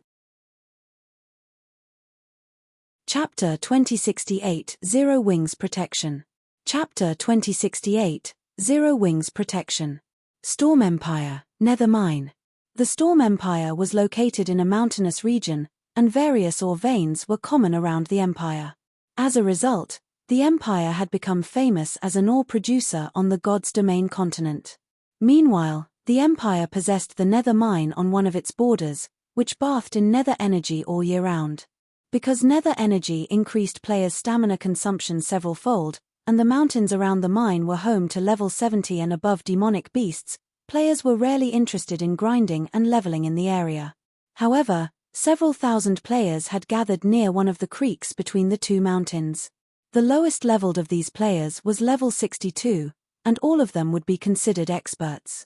Only, these several thousand experts were members of two groups, one with fewer than 400 players, and the other with nearly 3,000. If the Storm Empire's players were present, they'd be shocked. The smaller group consisted of Twilight Echo's core members, the pillars that supported the guild. Roughly 30 of them were top-ranked experts in the Storm Empire, and to ordinary players, they were unreachable. The strongest of these experts had to be Dark Wave, Twilight Echo's current guild leader and a player that ranked among the top 10 within his class. Many powers operated in the Storm Empire, and its player population was even more frightening. Ranking among the top 10 on one's class ranking list was an impressive feat. Dark Wave could easily rank among the top 20 or 30 in any kingdom's overall combat power ranking. Such a group of experts shouldn't even fear an army of 10,000 elite players, but despite facing a legion of less than 3,000, Twilight Echo's core members wore grim expressions. Their eyes even held traces of fear. To think Nature Hall would send even you, Vice Guild Leader Owl, to greet us, your guild must think highly of us, Dark Wave commented to the robust, bear-like man carrying two epic ranked one-handed axes, fear flashing in his eyes. Owl Life had only been an ordinary expert, but after joining God's Domain, he had repeatedly challenged the game's experts, growing stronger at a ridiculous rate. In the end, he had grown from an unknown player into one of the Storm Empire's famous experts. He then caught Nature Hall's attention, and the guild recruited him. After joining Nature Hall, Owl Life's development speed skyrocketed, and he quickly became one of the guild's capable generals. When the super first-rate guild, 9-star family had operated in the Storm Empire, Owl Life had fought and defeated an army of its peak experts.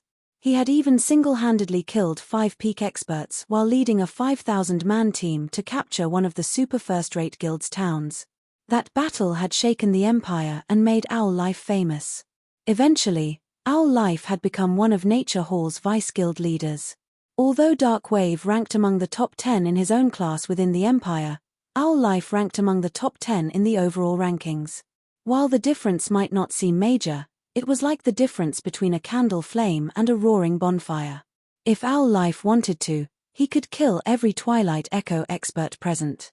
Guild leader Dark Wave, I assume you know Nature Hall's stance on this since I've made the trip here.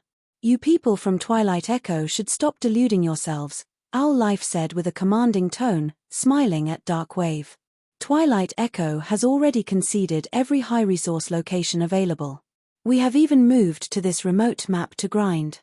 We already intend to give up on developing in the Storm Empire. What more do you people want? Dark Wave said as he tightened his grip on his saber, his expression darkening in frustration. The guild leader sent me to knock some sense into you, Owl Life said, chuckling. Either submit or we will remove you from God's Domain permanently. There is no third option. Don't think that we will let you continue to develop just because you've fled to this remote location. Dark Wave's frown deepened. Nobody could have expected the competition between the various powers would become so intense after the auction arena's activation. To strengthen its hold on the Storm Empire, Nature Hall had begun an all-out war against the Empire's powers, eradicating any that opposed it. Guild leader, why don't we just fight them? That's right. If we have to go down, we'll take them with us. Twilight Echo's experts prepared themselves for a desperate battle in response to Nature Hall's determination to drive them into a corner. You want to suffer mutual destruction? Do you really think that you're capable of that? Owl Life could not help but laugh when he heard Twilight Echo's members. Owl Life's words incensed Twilight Echo's members further. Only Dark Wave remained silent. He had nothing to offer in rebuttal. His silence wasn't due to a lack of courage, but because Owl Life spoke the truth. No one in the guild had a better idea than he of how powerful the players who ranked among the top 10 on the Empire's overall combat power rankings were. It was no exaggeration to consider these players humanoid monsters. We don't have any other choice. Once the battle begins, I'll try to pin down Owl Life for as long as I can. Everyone else, split up and run, Dark Wave said. He then turned to Aqua Rose, who stood beside him, and said, Aqua, you've seen it for yourself now. Your return can't solve this matter. You need to try to escape this. Don't let Twilight Echo ruin your future. As Aqua Rose's fourth uncle, he was grateful that his niece had returned to help the family's guild. Unfortunately, she couldn't change anything. After seeing how Nature Hall treated Twilight Echo, he knew that if any other superpower interfered, Nature Hall would make his guild suffer for it. Dark Wave knew that Zero Wing, Aqua Rose's guild, had been developing quite well recently and was now better off than Twilight Echo. Helping Twilight Echo wasn't worth Aqua Rose losing her opportunity in Zero Wing. Aqua Rose bowed her head and gritted her teeth in frustration. She had never expected Nature Hall to be so intent on cornering Twilight Echo. If she hadn't returned most of her weapons and equipment to Zero Wing's guild warehouse before leaving, she might have been able to fight Owl Life and allow more of Twilight Echo's members to escape. You want to flee? Are you even strong enough for that? Owl Life ridiculed, sneering at the serious expressions on Twilight Echo's members. However, just before a fight broke out, 1,000 players ran into the valley. An elegant girl in beautiful mage robes, looking like a fairy, led the force, and many of the players in the valley couldn't help but stare. Among the 1,000 new arrivals, the lowest-leveled player was 63, while most were level 64. The weakest piece of equipment these players wore was level 60 secret silver rank. Many of these players even wore level 60 fine gold and dark gold equipment. Both Nature Hall and Twilight Echo's members watched these newcomers with envy. However, the most noticeable aspect of these players was their sharp auras. They clearly weren't ordinary experts. Who are you? Can't you see that Nature Hall is busy here? If you don't want any trouble, leave immediately, Owl Life warned the approaching 1,000-man legion. Normally, he would have already commanded his subordinates to eliminate any intruders, but this 1,000-man legion clearly wasn't a normal force. Even his players would suffer if they attacked these new arrivals without care. Us. We're from Zero Wing, Violet Cloud said with a faint smile. Zero Wing? Isn't that a guild from Star Moon Kingdom? Owl Life faintly recalled such a guild, and from what he could remember, Zero Wing had been developing excellently recently. He then asked, Why have you come here? We have orders from our guild leader to inform Nature Hall that Twilight Echo is under Zero Wing's protection, Violet Cloud calmly replied. Chapter 2069, Defeating Nature Hall in 2 moves. Chapter 2069, Defeating Nature Hall in 2 moves. Zero Wing wants to protect Twilight Echo? Nature Hall's members were stunned when they heard Violet Cloud's announcement. Twilight Echo's members were just as dumbfounded. Nature Hall was akin to the Storm Empire's emperor. It had already grown powerful enough to demand respect from super guilds, yet Zero Wing, which was barely on par with a first-rate guild, intended to oppose Nature Hall. The guild leader plans to interfere. When Aqua Rose saw the 1,000-man legion from Zero Wing, excitement and worry flashed in her eyes. She hadn't had a specific understanding of Nature Hall before her return to the Storm Empire, but it wasn't long before she realized that Nature Hall shouldn't be provoked. Nature Hall's foundations were beyond her imagination. The guild already had more than 100 peak experts and tens of thousands of expert members. With so many experts, Nature Hall's rule in the Storm Empire was unshakable. How arrogant. This is Nature Hall's territory. Do you think that a few words will protect Twilight Echo? Owl Life roared in anger. Not even your ally, the Dragon Phoenix Pavilion, would dare to act so pompously before Nature Hall. Vice Guild Leader, what's the point of wasting words on them? Since these ignorant players dare to act so insolently before our guild, we should get rid of them, here and now. That's right. Let's teach these country bumpkins the difference between a kingdom's overlord and an empire's. We'll show them how little they matter in the Storm Empire. Nature Hall's members voiced their outrage over Violet Cloud's declaration, even offering to teach Zero Wings members a lesson. We are only here to give you notice. Your reply is irrelevant, Violet Cloud calmly responded. If you don't have any more questions, we'll be escorting Twilight Echo's members away now. The valley fell silent when Violet Cloud finished speaking. Even Dark Wave, Twilight Echo's guild leader, could not help but gasp at the girl's comment.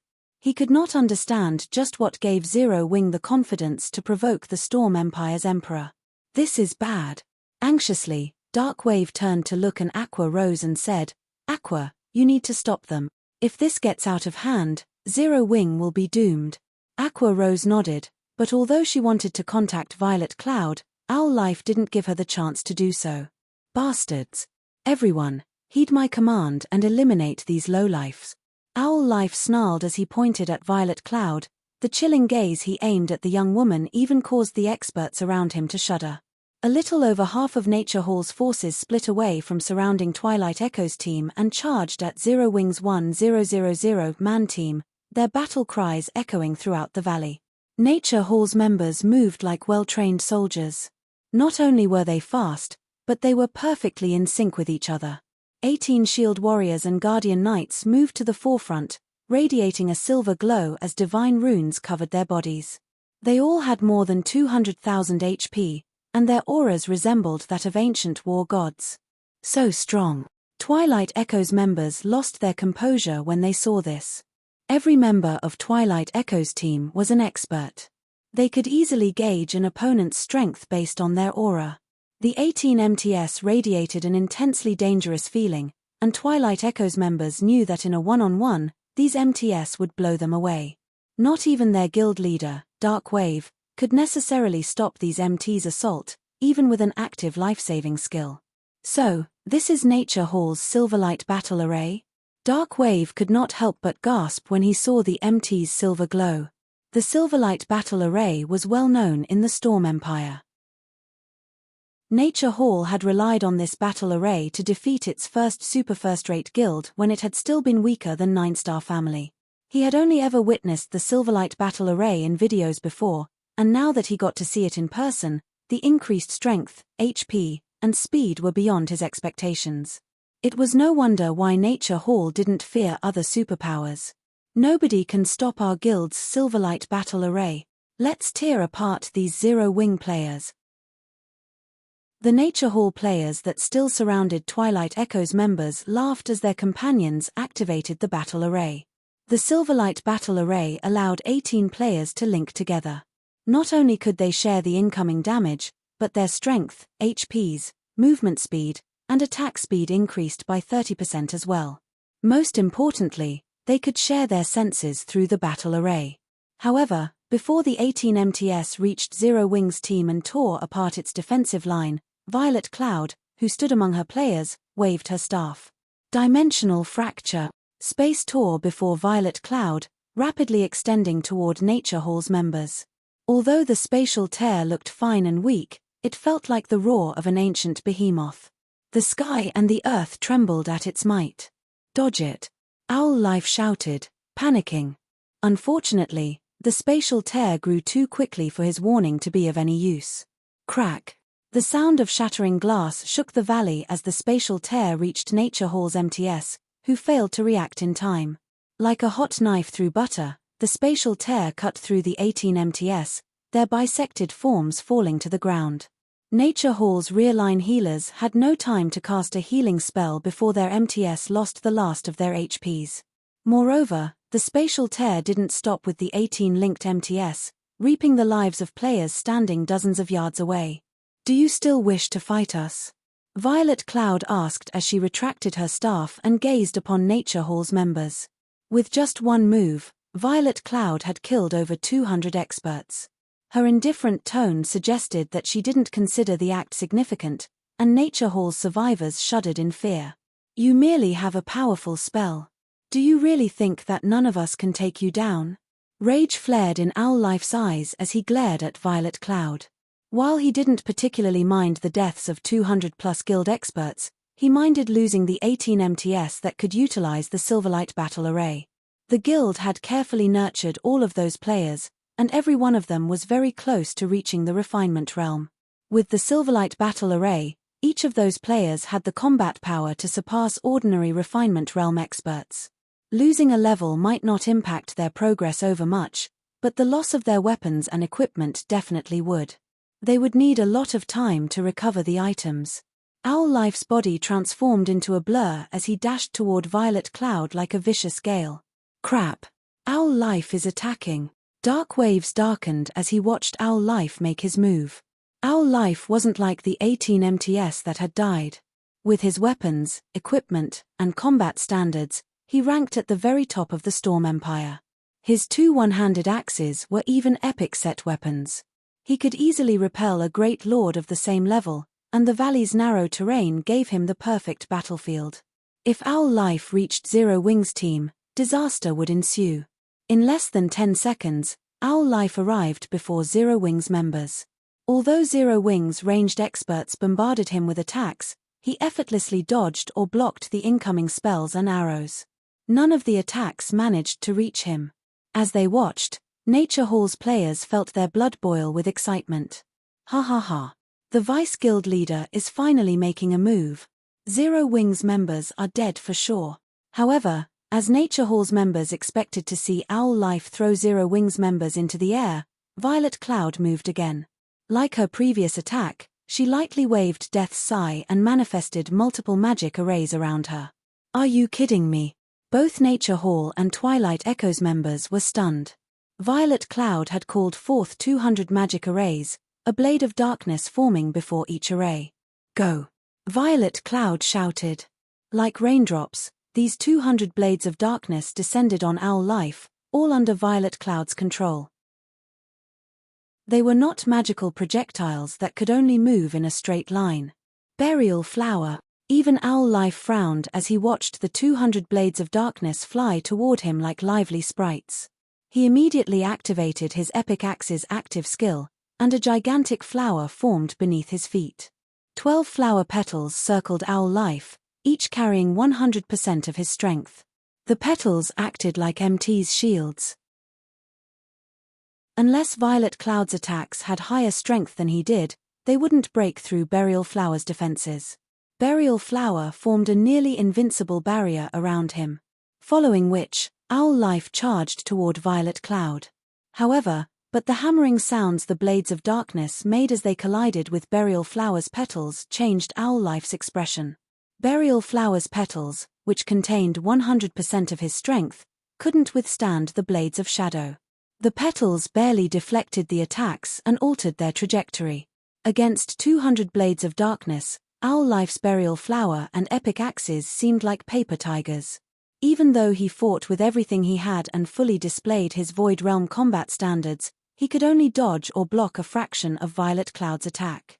In the blink of an eye, the blades of darkness slid through Owl Life's body, plundering the Berserker's HP. Owl Life, one of the Storm Empire's top 10 experts, had been defeated. Chapter 2070, Powerful Zero Wing He Died.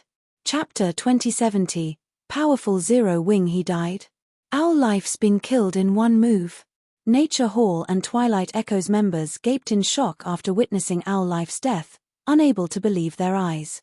However, not only did the man's corpse lie before them, but his trademark weapons, the burial axes, rested next to his body.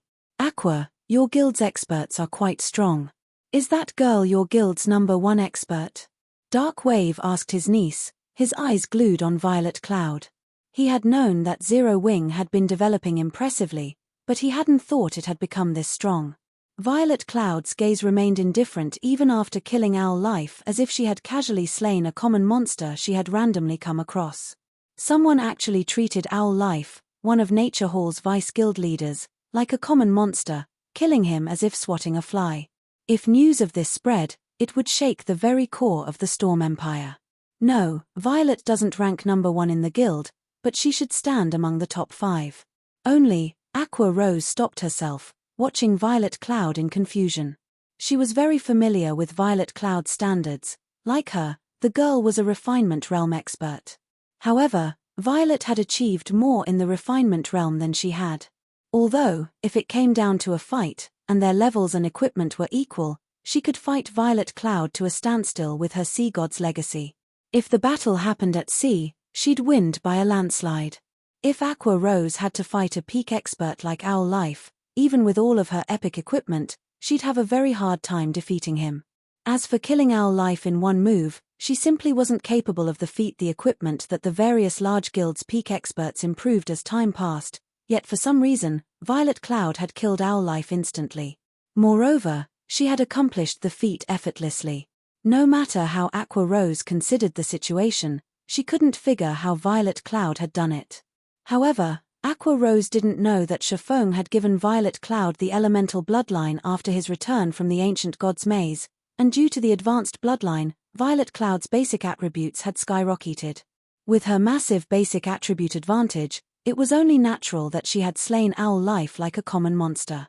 She's only in the top 5 with that kind of strength. Darkwave stared at his niece in shock. He no longer dared to imagine how powerful Zero Wing truly was. Nature Hall likely had less than a handful of experts that could kill Owl Life instantly, yet a non-superpower like Zero Wing had 4 more of these experts. Meanwhile, Nature Hall's members panicked after watching Owl Life die. Like frightened birds, they scattered and fled from the battlefield, none of them daring to fight any of Zero Wing's members. What a joke! Both Owl Life and the 18 Silverlight Battle Array MTS had been defeated in a single move each. They weren't fools. Now that they knew they were no match for Zero Wing, they wouldn't stay and fight. Doing so would be nothing more than suicide. Once Nature Hall's members fled, Violet Cloud turned her attention away and approached Aqua Rose. "Big sis Aqua, here are the items you stored in the guild warehouse," Violet Cloud told Aqua Rose, who wore a hesitant expression. After trading the equipment, she said, "Right, guild leader asked me to tell you this. Don't hold back. The guild has your back." Guild leader. For a moment, various emotions overwhelmed Aqua Rose. When Twilight Echo's members heard Violet Cloud's message for her comrade, they couldn't help their envy. A large guild like Zero Wing was actually willing to start an all-out war with a superpower to support one of its guild members. They had never even dared to imagine such a thing in the virtual gaming world. If they could join such a wonderful guild, what more could they possibly ask for? Once Aqua Rose regained her composure and re-equipped her weapons and equipment, her change stupefied Twilight Echo's members.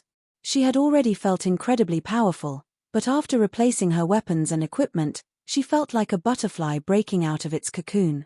Not only did she look beautiful, but she also radiated an intensely powerful aura. Although they couldn't tell the quality of her items since she had hidden the glow effects, her aura was even stronger than Darkwave and Owl Life's. "So, this is the guild Aqua joined?" Darkwave's shock was even greater than when he had watched Owl Life die. The fact that Violet Cloud had killed Owl Life made it clear that Zero Wing had its own capable experts, but the equipment that had instantly elevated Aqua Rose's combat power, which could now rival Owl Life's, had an entirely different meaning. "Let's leave this place and return to Windy City. Now that we've killed one of Nature Hall's Vice Guild leaders, Nature Hall won't let this matter rest," Aqua Rose said as she glanced at Owl Life's corpse. A Vice Guild leader was one of a guild's public faces. If they did not handle this incident's aftermath properly, Twilight Echo would have a difficult time leaving the Storm Empire. "Rest assured, Big Sis Aqua. The guild leader has led a group to Storm City to discuss the situation with Nature Hall. I believe he will settle this matter very quickly," Violet Cloud said, giggling. "What? They went to meet Nature Hall?" Darkwave nearly jumped up in shock. "Are they tired of living?" Although Owl Life was only Nature Hall's 8th Vice Guild leader, one of the lowest-ranked Vice Guild leaders in the guild, he was still a Vice Guild leader, yet as Violet Cloud had killed the man, Zero Wing had been heading to Nature Hall for negotiations.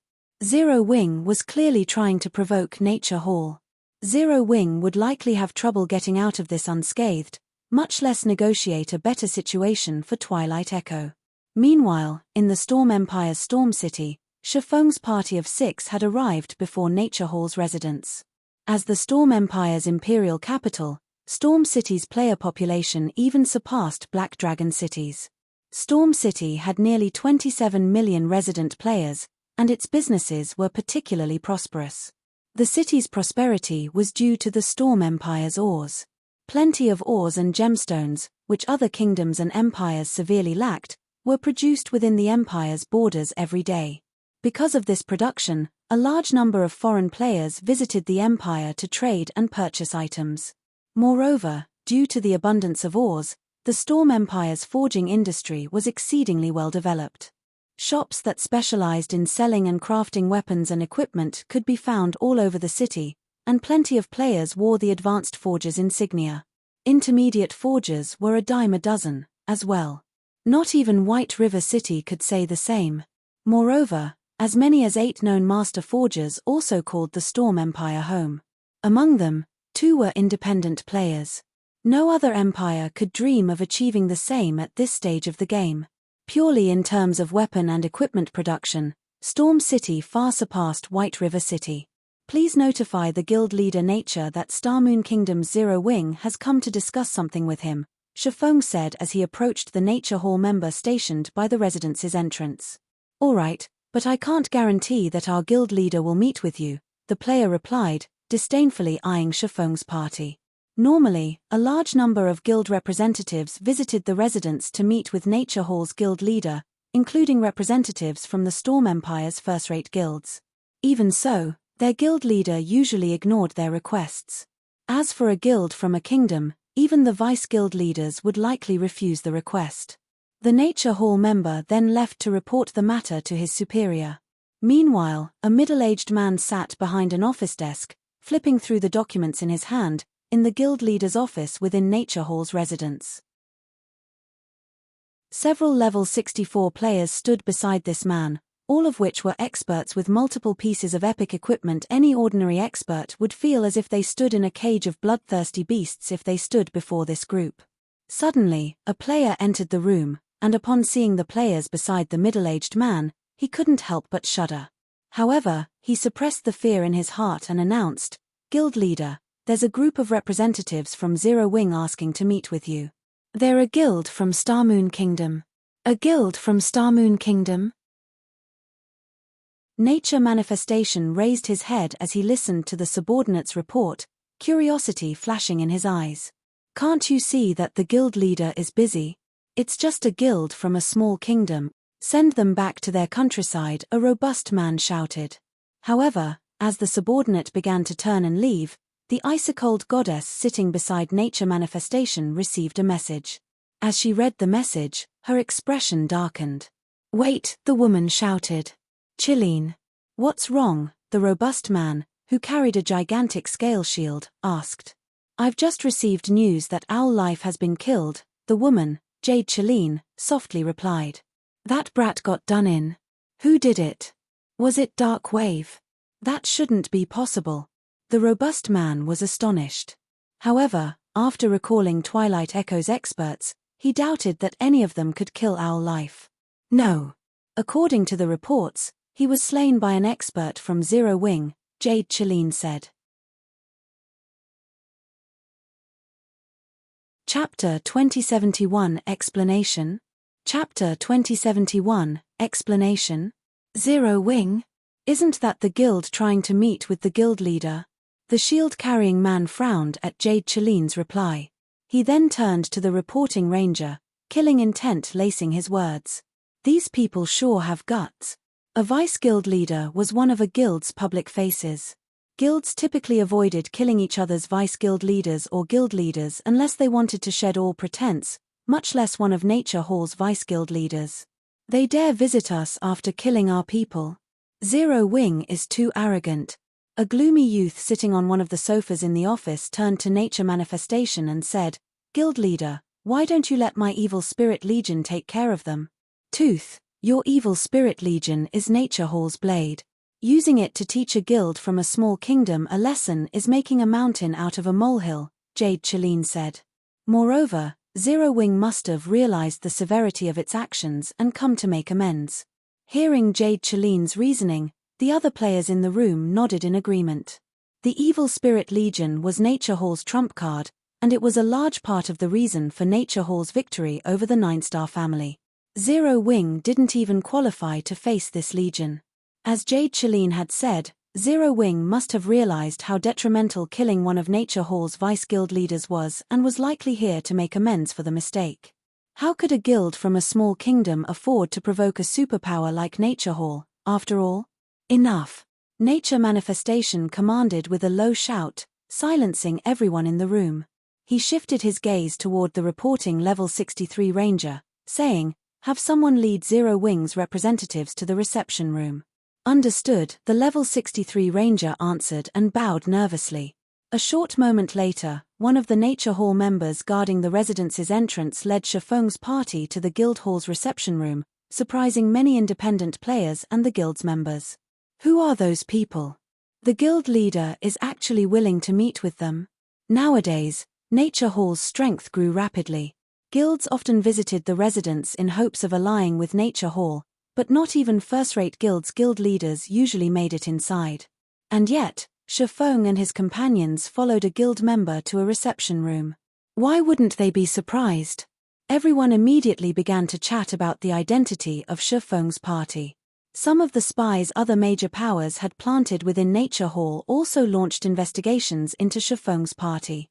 If Nature Manifestation were willing to speak with these individuals personally, this event was certainly worth looking into. Nature Manifestation currently sat on a sofa in Nature Hall's luxurious, top-floor reception room. Jade Chalene, Evil Tooth, and a few of the guild's other upper echelons stood beside him, radiating dense killing intent as they watched Shifeng's party enter the room. Based on their auras, it was clear that these players were experts with an immense amount of combat experience. In fact, these peak experts' auras were no weaker than the Dragon Phoenix Pavilion's martial dragon, with a few of them being even stronger. 20 silver-armored shield warriors and guardian knights had also been stationed in the room. Not only were these shield warriors and guardian knights level 64, but they also wore level 60 secret silver set equipment. Like well-trained soldiers, they stood in lines along the sides of the room, emitting a solemn aura. Although the various large guilds considered level 60 secret silver equipment top tier at this stage of the game, fully equipping 20 players wasn't exactly impossible. However, these 20 MTS wore level 60 secret silver set equipment.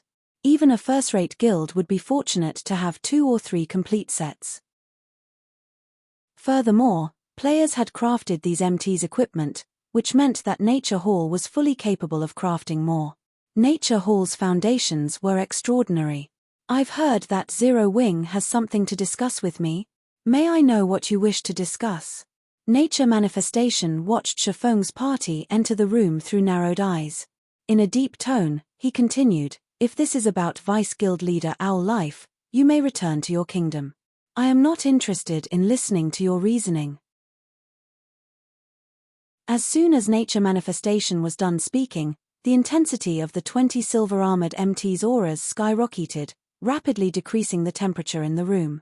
Jade Chalene and Nature Hall's other upper echelons revealed sneers and pitying expressions. Nature Manifestation typically let them handle matters related to guilds from small kingdoms, considering the matters beneath him. However, he had insisted on meeting Zero Wing's representatives in person. They had been curious about his sudden change of heart. Now, they understood. Owl Life's death had enraged Nature Manifestation, so he wanted to speak with the culprits personally. It had been a long time since they had seen Nature Manifestation so angry. The last time he had been this furious, he had removed 3 guilds from God's domain permanently. Those guilds hadn't been small, but first- and second-rate guilds. Since this guild had dared to enrage Nature Manifestation, Zero Wing would suffer a tragic ending. Even if Zero Wing regretted killing Owl Life and wished to make amends, it was too late to change its fate. Once he was angry, no one could stop nature manifestation. Not even Nine-Star Family had succeeded in this regard. Explanation? What explanation? Shifeng simply shrugged in response to nature manifestation's chilling gaze. What? After all you have done, are you seriously trying to deny your crime? Jade Chilin said, sneering at Shifeng's leisurely expression. Deny? Deny what? Shifeng turned toward Jade Chilin, frowning slightly. Is there even a need to say it? You are responsible for killing our Vice Guild leader Owl Life in the Nether Mine, Jade Chilin hissed, her expression becoming even colder. Oh, that's what you're talking about? Shifeng asked as realization lit his features. Calmly, he continued, that's right, we did that. You. Shifeng's relaxed reply stunned Jade Chilin. She had assumed that he'd try to deny the fact. She certainly hadn't expected him to admit it so boldly. It's good that you acknowledge it. What do you have to say for yourselves?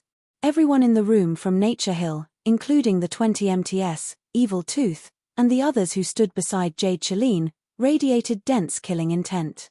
Their expressions made it clear that they were prepared to slaughter these visitors if Shifeng said the wrong thing. What's there to talk about? Could Violet fail to kill this Vice Guild leader, Owl Life? Shifeng asked in a strange tone. The hall fell silent as every player from Nature Hall glared at Shifeng as if they were about to devour him alive. Arrogance. They had never seen such arrogance. Shifeng simply didn't know how to spell the word death. After a short moment, Shifeng returned his gaze to nature manifestation, calmly stating, we are merely here to tell you one thing. Twilight Echo, which your guild has targeted, is now under Zero Wing's protection. Chapter 2072, Repelling the Enemy with One Move. Chapter 2072, Repelling the Enemy with One Move. For a time, Nature Hall's members in the room were stunned into silence. They had no idea of how to respond to Shifeng's declaration. Not only had Zero Wing dared to kill one of their Vice Guild leaders, but the guild's representatives had also come to Nature Hall's residence as if the death was of little significance. This swordsman acted as if Zero Wing had killed an ant on the roadside, not a Vice Guild leader. They couldn't help but marvel at Zero Wing's bravery. Now, Zero Wing even announced its protection of Twilight Echo, Nature Hall's latest target. This wasn't bravery. Zero Wing simply had a few loose screws. Not even superpowers would display such arrogance before Nature Hall. Jade Chilin even wondered if Shifeng knew anything about God's domain. Perhaps he had decided that, since his guild was doomed and would be removed from the game, he might as well provoke Nature Hall on its doorstep. Ha ha ha. Good. Very good. It's been too long since our guild has done anything outside of the Empire. To think a small kingdom's guild dares to act so pompously before us. Evil Spirit revealed a grin as he stared coldly at Shifeng, anger tainting his smile. After chasing Nine-Star Family out of the Storm Empire, the Empire hadn't had any powers that dared to provoke Nature Hall. To secure its control in the Empire and concentrate the guild's resources, Nature Hall hadn't extended its influence past its borders. Hence, the outside world was unaware of Nature Hall's power. There was also the fact that Shifeng and the others had a few screws loose. Evil Spirit assumed that Zero Wing's members had spent too long in their own kingdom and didn't see the difference between the Storm Empire and Star Moon Kingdom, thinking that they could walk through the Empire unhindered.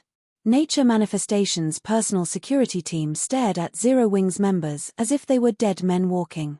His infuriated boss spirit. That guy is definitely dead. I bet these people won't get to leave Storm City alive. This is going to be entertaining. That's right. Even if they kneel and beg for their lives, there's no saving them. They'll probably lose more than just one level. Boss Spirit will use that item, and they'll lose 3 levels with each death. If we send a tracking team after them as well, we can even send them back to level 0. Although attacking another player inside an NPC city was risky, players obtained more tools as they reached higher levels. As a result, killing other players inside NPC cities became increasingly easier. This was especially true for a superpower like Nature Hall. Even slaughtering players in an imperial capital wouldn't be a problem for the guild. This was also why the various independent experts had been more hesitant to provoke God's domain's powers. A single mistake could send them back to level 0, after all. Although the Zero Wing members present were experts and more difficult to defeat than independent experts, they were nothing to Nature Hall. Even a party of peak experts would fall in Storm City if they provoked Nature Hall, much less Shifeng's party. Nature Hall had acquired a domain treasure called Dead World from an ancient ruin. As long as a player supplied enough magic crystals, Dead World would create a domain that cut off communication with the outside world. Not even the city's NPC guards would receive a notification of the transgression if one attacked another player within the domain unless it was destroyed or released. Ordinary NPC guards wouldn't even notice the domain when standing next to it. Only the Tier 3 guard captains could see through the domain. However, how rare were Tier 3 NPC guard captains? There wasn't even one Tier 3 guard captain for 10 patrol squads in an imperial capital like Storm City. Meanwhile, each patrol squad generally monitored 3 to 5 streets. If they activated the domain treasure in the proper location, the chances of encountering a guard captain were nearly 0. While Nature Manifestation's 20 personal bodyguards whispered to each other, the guild leader, who had remained silent, raised his head and said, "So be it originally, I had planned to send you off with a warning, but since you don't know how to repent for your actions or show proper respect, I'll remove you from God's domain permanently. Then, I'll send someone to visit Zero Wing." In response to his guild leader's declaration, Evil Spirit revealed a stone plate and sacrificed a large number of magic crystals to it. The color in the room then faded to a dull gray. "What? You want to attack us?" Shifeng asked as he sent a glance at Evil Spirit, who wore pitch-black leather armor. "Are you afraid now?" Evil Spirit asked as he shot Shifeng a playful look. Unfortunately, it is too late for regret. He had thought that Nature Manifestation would wait until Shifeng's group left the residence before sending him to take action. He hadn't expected his guild leader to order an attack now.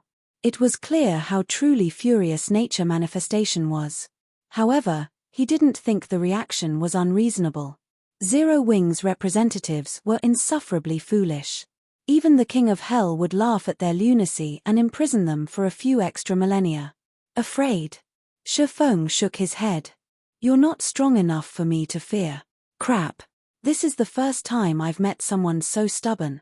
Everyone, attack. Kill him." Evil Spirit commanded, his eyes twitching in anger. The 20 silver-armored MTS surged toward Shifeng and his companions. Seeing this, Jade Chalene could not help but watch with a pitying gaze. Zero Wing's members might have made it out of Storm City alive, but now, not only had they lost that hope, but they would pay an even greater price. Although she did not know what gave Zero Wing's members so much confidence, she was certain that they'd die in this room. Moreover, players who died in the Dead World wouldn't lose a single level, but 3. At their level, leveling up required a lot of time and effort. Losing 3 levels would be a huge setback. Nature Manifestation's 20 personal bodyguards were more than enough to eliminate Shifeng's party, not to mention the guild's peak experts like herself. Not only were these bodyguards refinement realm experts, but they also wielded the Silverlight battle array. When they activated the battle array, they could even kill peak experts. This was why Nature Manifestation's security team only had 20 players. As Jade Chalene and the other peak experts expected their guild leader's bodyguards to annihilate Shifeng's party, several sword lights flashed in the room. Shadow Blade. As if every sword light had a life of its own, they agilely maneuvered through the bodyguards' defenses, striking the players directly.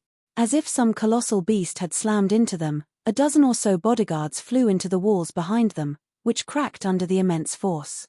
In the face of death, Blackwater, Starlink, and Miracle's armies failed to remove Zero Wing. What do you think a few refinement realm experts can accomplish? Shifeng asked as he sheathed Killing Ray and sat back on the sofa. He watched Nature Hall's upper echelons calmly as if nothing had happened. Chapter 2073, Suppressing Nature Hall. Chapter 2073, Suppressing Nature Hall. Looking at the robust figures planted in the walls of the luxurious reception room, the unharmed members of Nature Manifestation's personal security team froze in shock. When they returned their gazes to Shifeng, they wore tense expressions. What's going on? What did he do? The security team members had failed to react to the attack. They had only seen Shifeng swing his sword, and in the next moment, their companions had disappeared from next them and become wall decorations. How is this possible? Evil Tooth was just as stunned to watch the bodyguards fly through the room. He was very familiar with these bodyguards' strength. When they cooperated, they could even take down peak experts. The Silverlight battle array allowed them to share their senses, which greatly strengthened their defenses. However, despite the bodyguards' enhanced defenses, Shifeng had maneuvered his skill past their defenses and dealt direct damage. His control with the skill was frighteningly accurate. Good. No wonder why you dared to show such arrogance. Everyone, use your magic scrolls. Don't fight him at close range. Evil Tooth commanded after snapping out of his daze.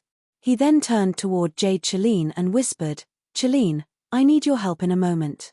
This person is far stronger than I expected."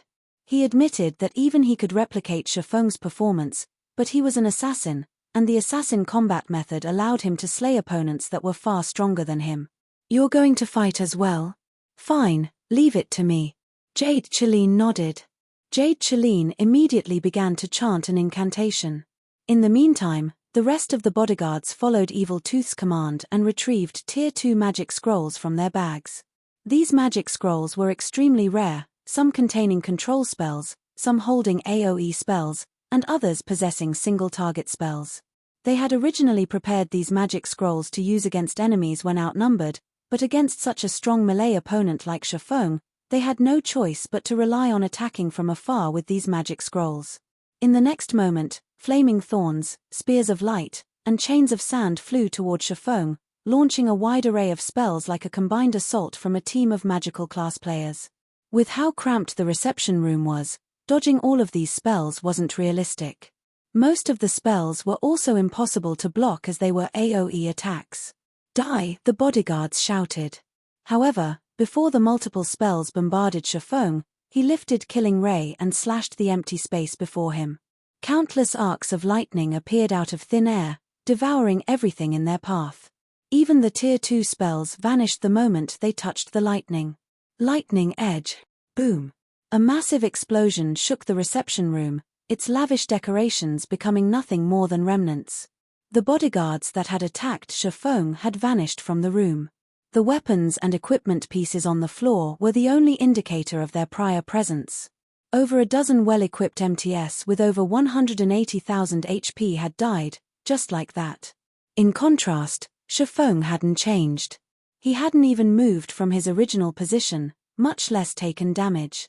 Shifeng had executed only 2 moves, yet he had killed more than half of Nature Manifestation's famous security team. The security team's remaining members were crippled. Shifeng's combat power was horrific. How was he supposed to be a player? He was basically a monster that destroyed everything in his path.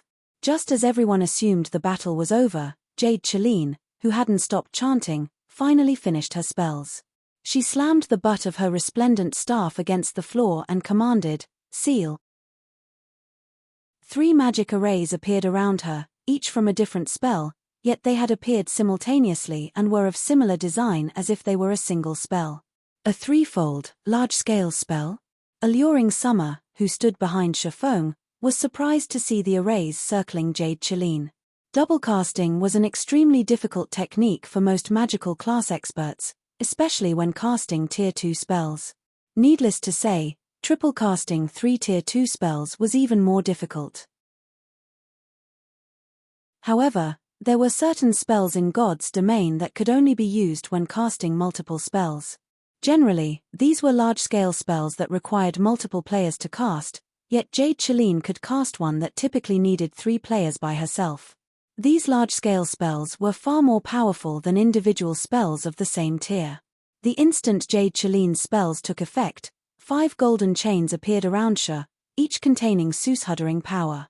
Not even Grand Lords of the same level would dare to touch these chains. As if they had a life of their own, these chains launched at Shifeng like anacondas. Let's see how he blocks this. The Nature Hall members sneered at Shifeng as they watched. Tier 2 large-scale spell, Holy Chains. This was Jade Chaline's ultimate spell. Although it had a very long cast time and wasn't suited for one-on-one combat, it would exhibit tremendous power once cast. Jade Chaline had killed multiple peak experts with this move, earning the nickname Chain Killer from the Storm Empire's players. However, the expressions Nature Hall's members wore froze as they watched what happened next.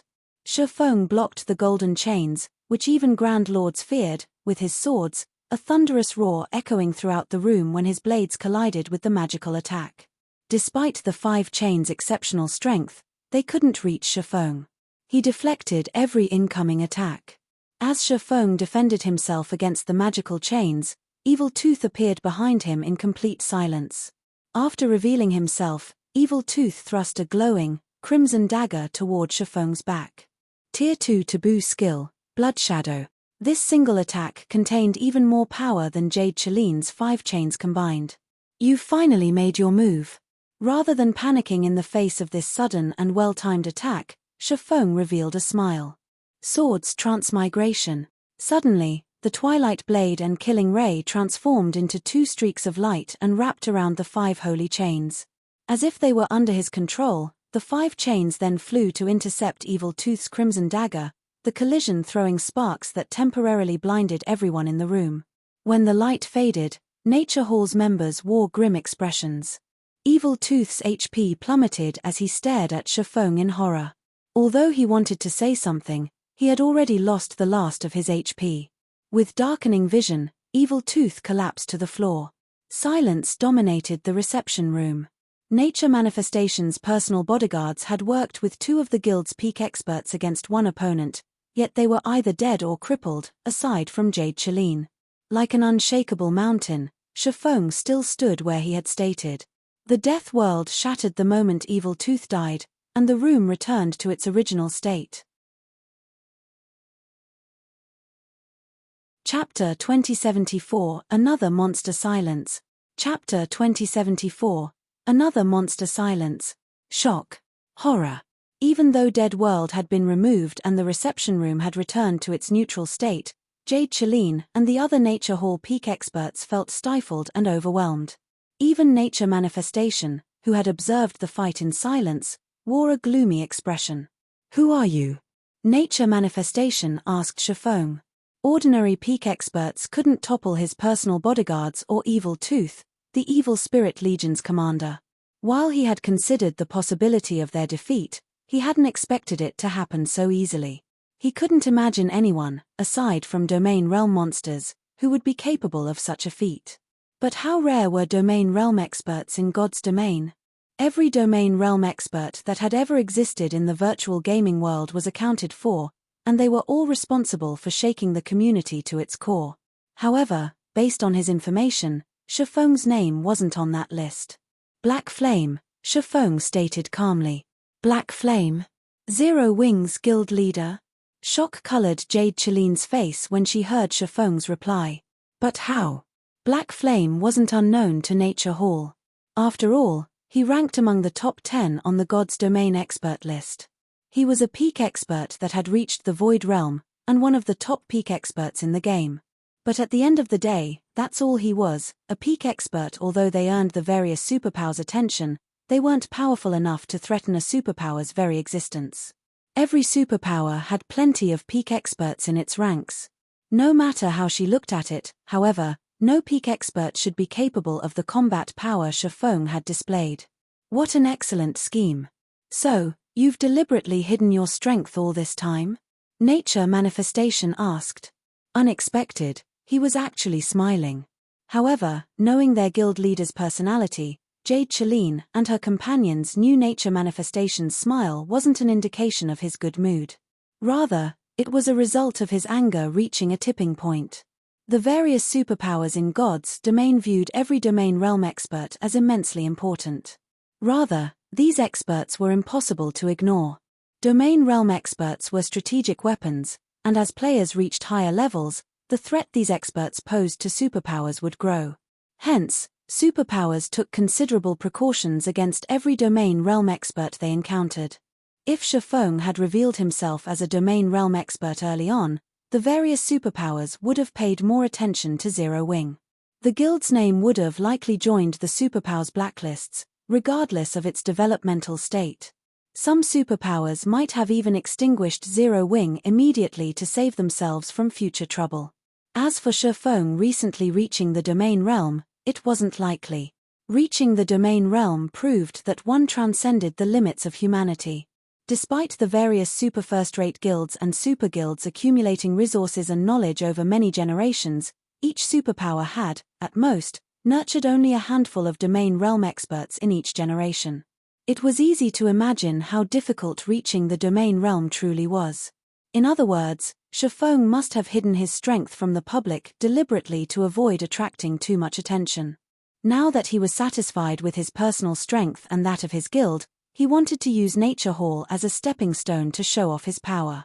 That would explain why Shifeng was willing to make an enemy of Nature Hall just to help Twilight Echo, a guild he was barely connected to. Guild leader, should we request senior Fan's presence? Jade Chalene whispered to her guild leader. Although domain realm experts were extremely rare, Nature Hall had its own collection of them. Senior Fan was one example. Moreover, he had spent most of his time in the Storm Empire. If they notified him, he would soon return to the residence. If Senior Fan returned, with the help of Nature Hall's other peak experts, they could ensure that Shifeng's party didn't leave the residence with their lives. After all, this was Nature Hall's main headquarters.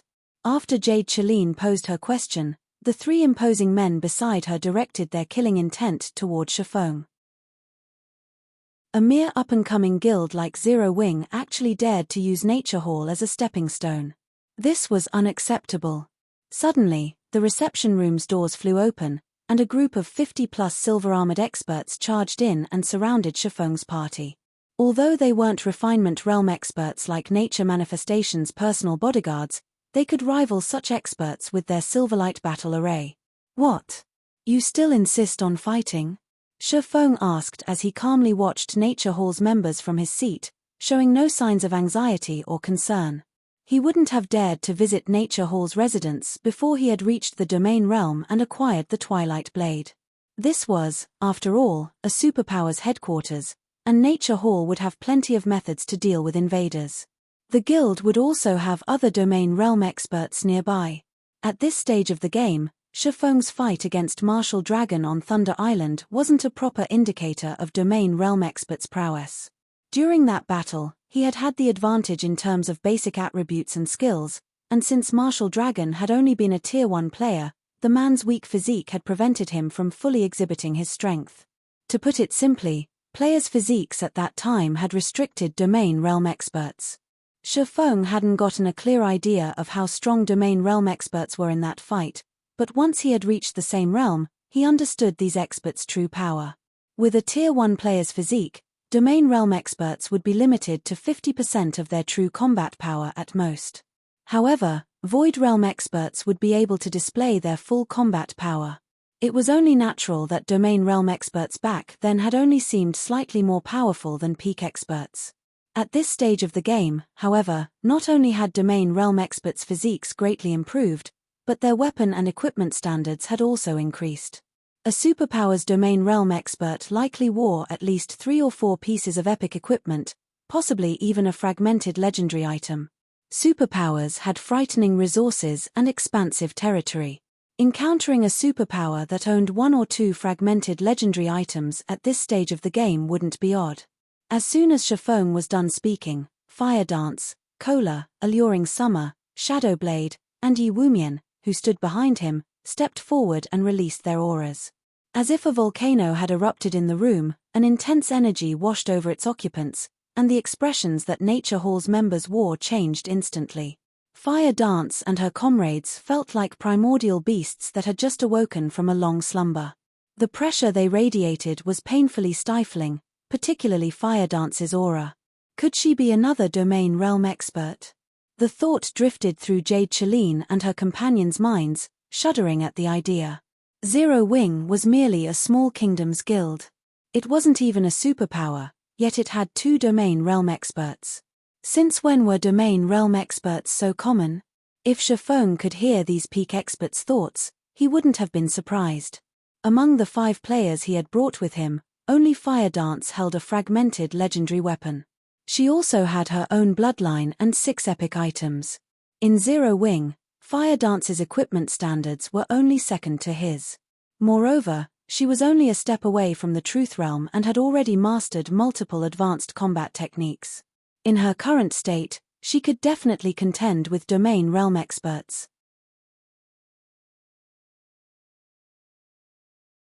Chapter 2075, Miscalculation.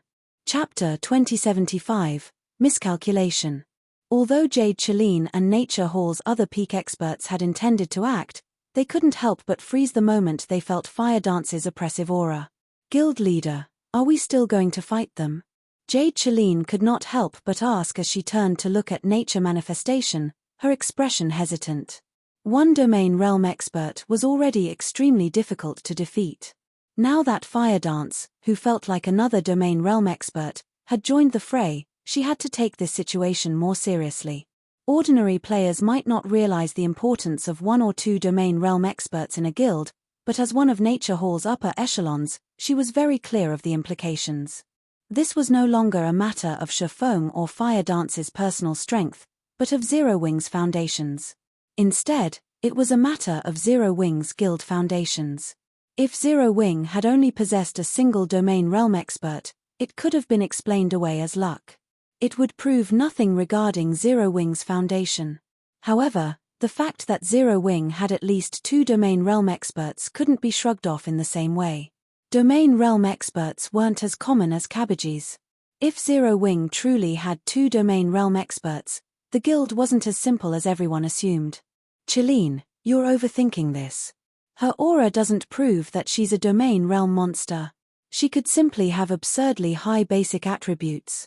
Zero Wing has no background, so it's lucky enough to have 1 domain realm expert. How could it possibly have 2?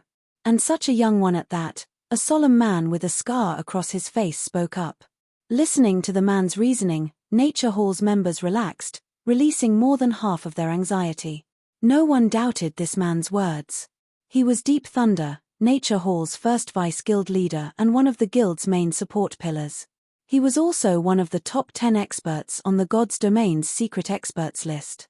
The secret pavilion had 2 Gods Domain experts lists.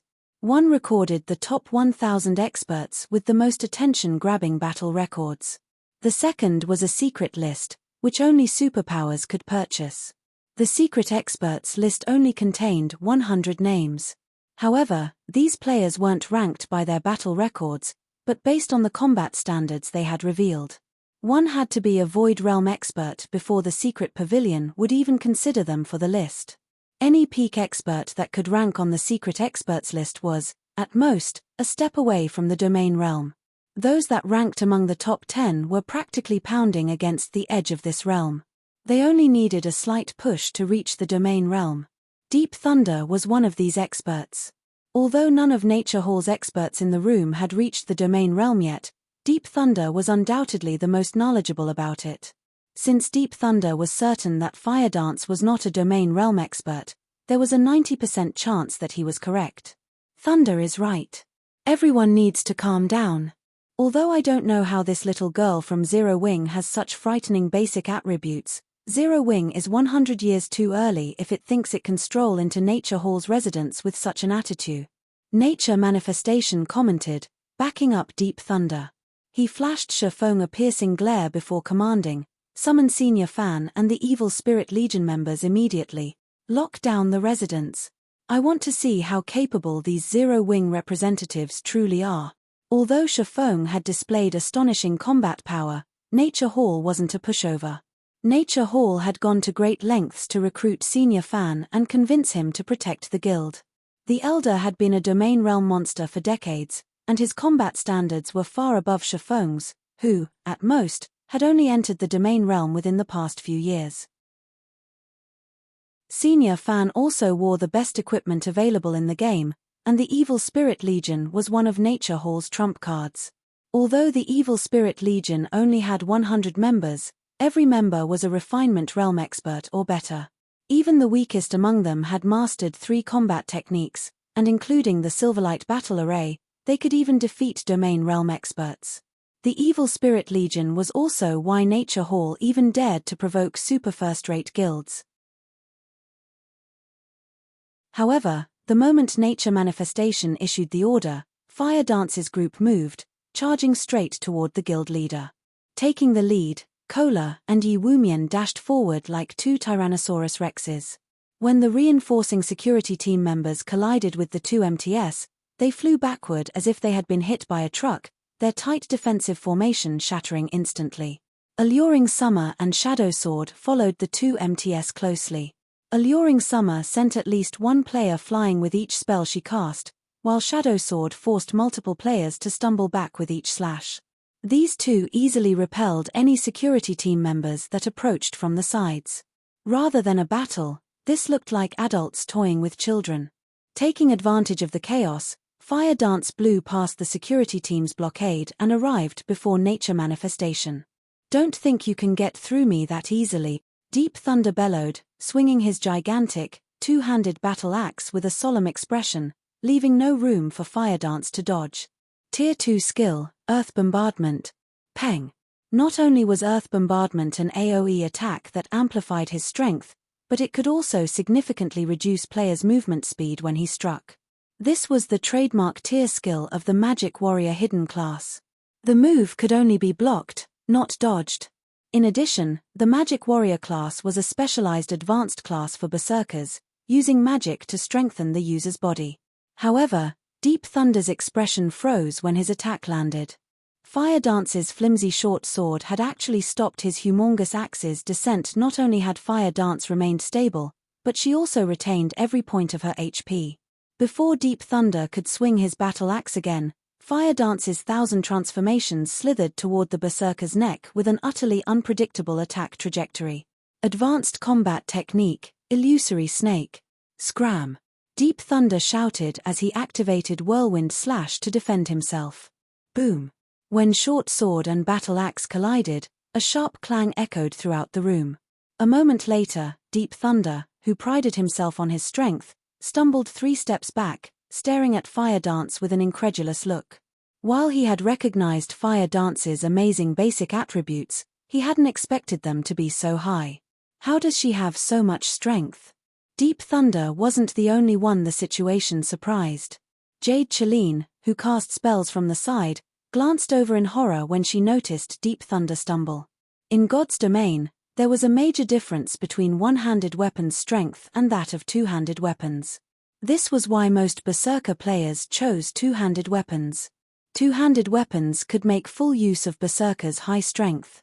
However, despite being an assassin, Fire Dance exhibited greater strength with a short sword than Deep Thunder.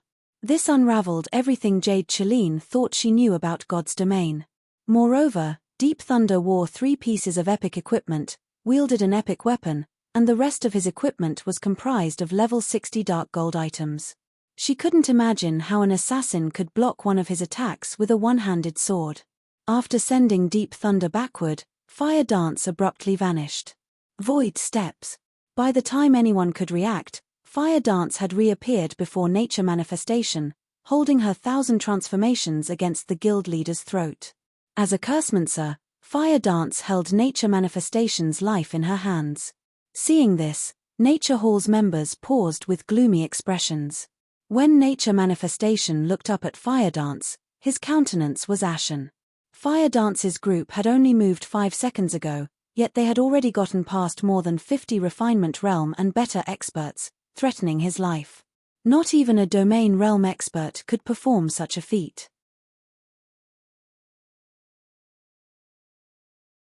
Chapter 2076, Do You Need a Doctor? Chapter 2076, Do You Need a Doctor?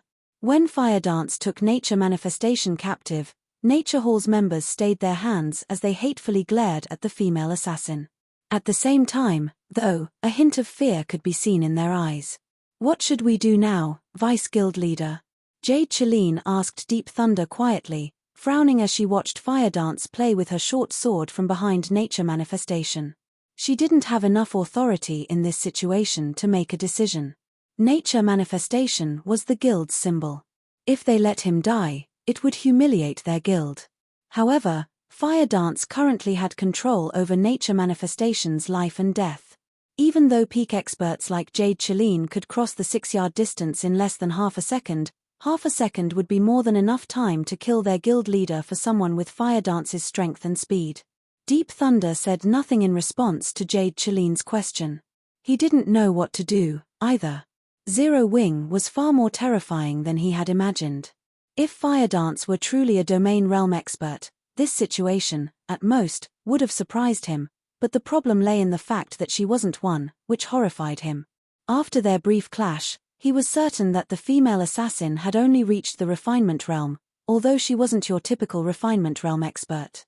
However, he couldn't articulate how she differed from the average refinement realm expert regardless. Her combat standard could, at best, rival flowing water realm experts.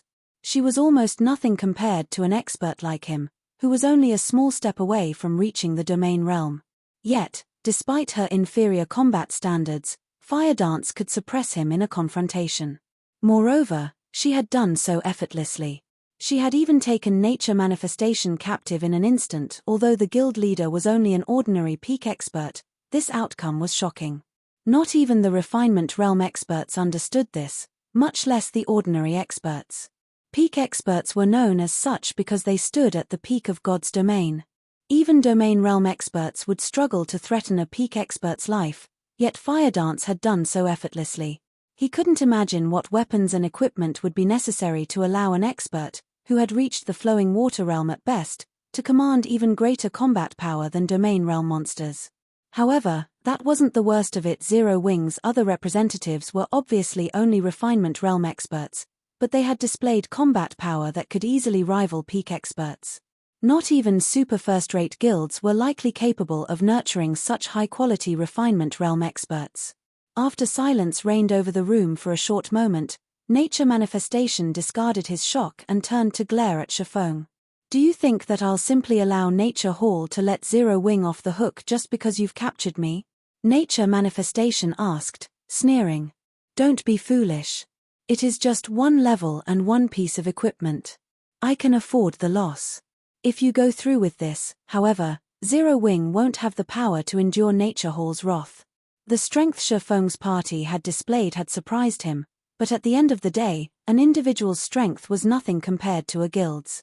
Regardless of how powerful this Zero Wing party was, it didn't change anything about the difference between Zero Wing and Nature Hall.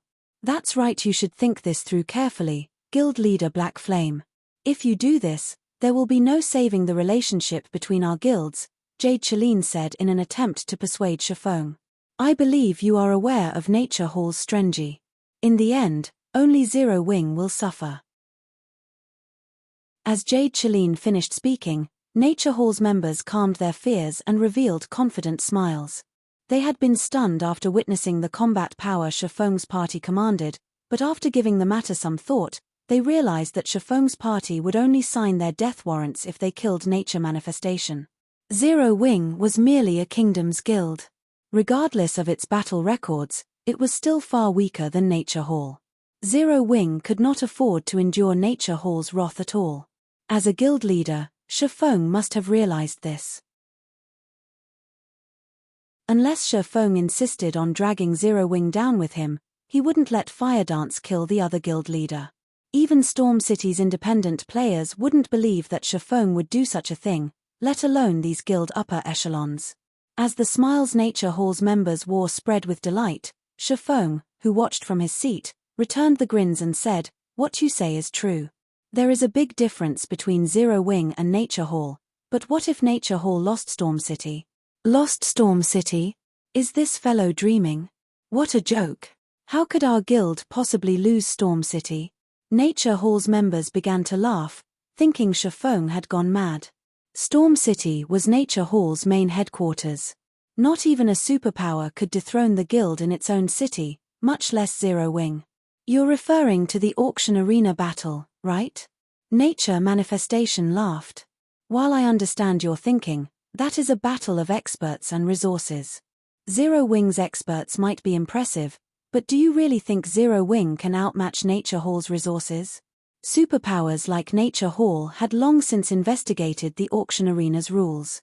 In this competition, resources were far more important than military might, hence, all of the various superpowers fervently collected epic materials while they had time before the auction arena competition began. Compared to Nature Hall, Zero Wing's material collection speed was useless. How could Zero Wing possibly hope to defeat Nature Hall in a contest for Storm City's auction house? However, as Nature Manifestation finished his statement, Shifeng revealed a dark gold crystal from his bag. The crystal was unusually eye-catching in this room, and it drew everyone's gaze. While most of the reception room's occupants didn't understand why Shifeng had revealed this crystal, Nature Manifestation froze when he saw it. How did you get that? Nature Manifestation could not help but ask.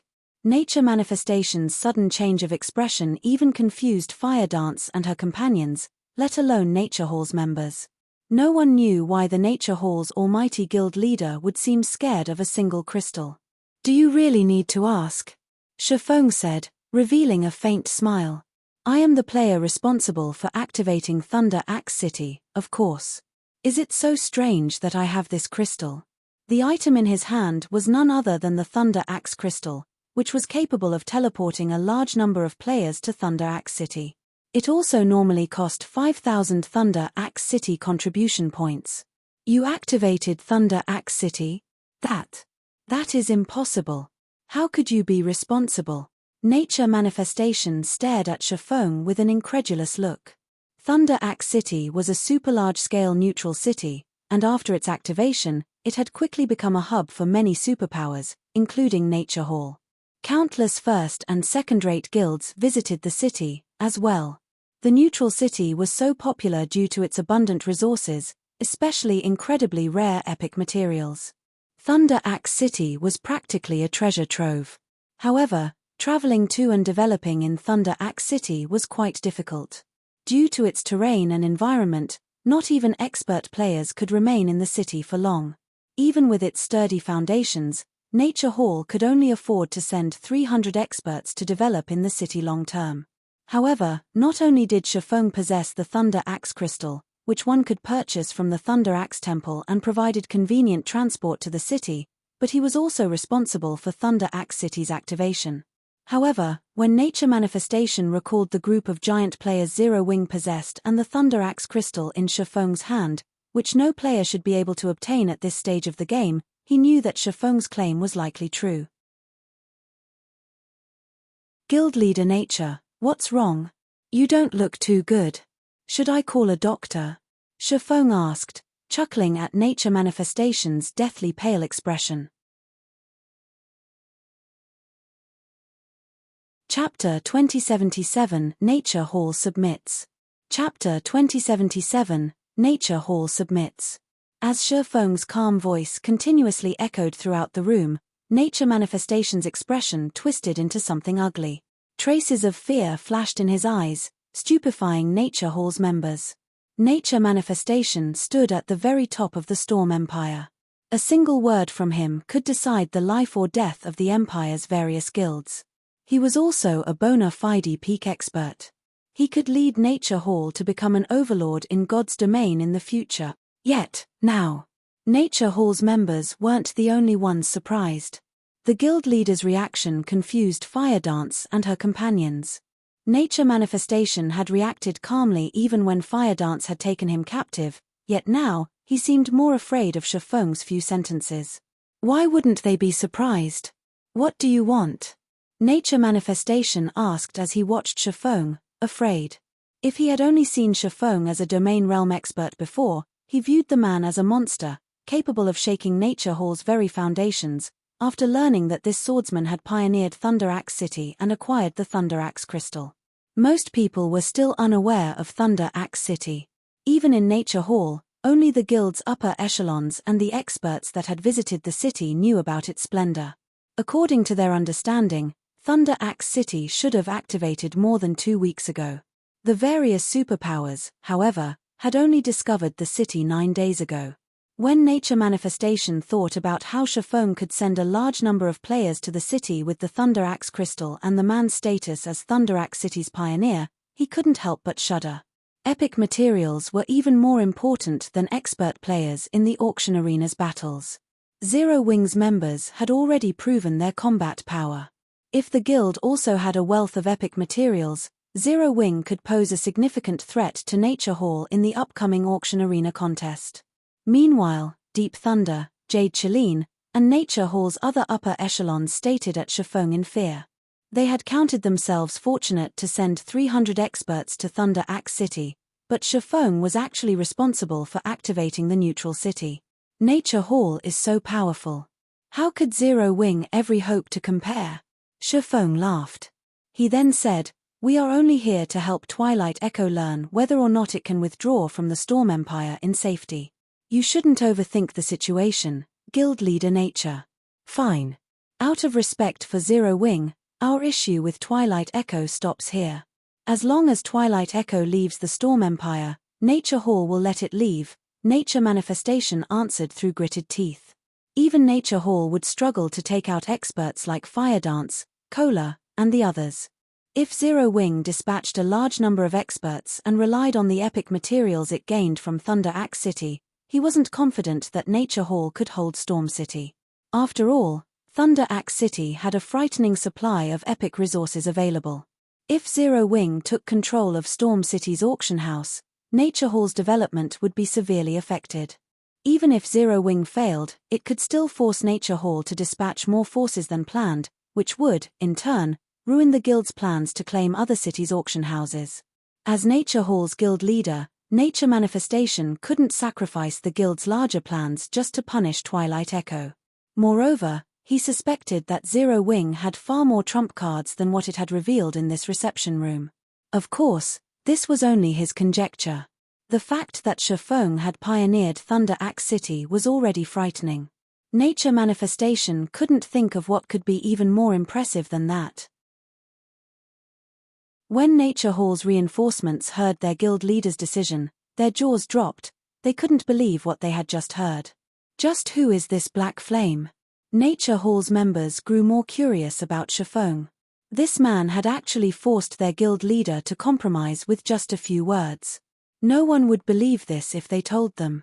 Nature Manifestation had even chased the 9-star family out of the Storm Empire.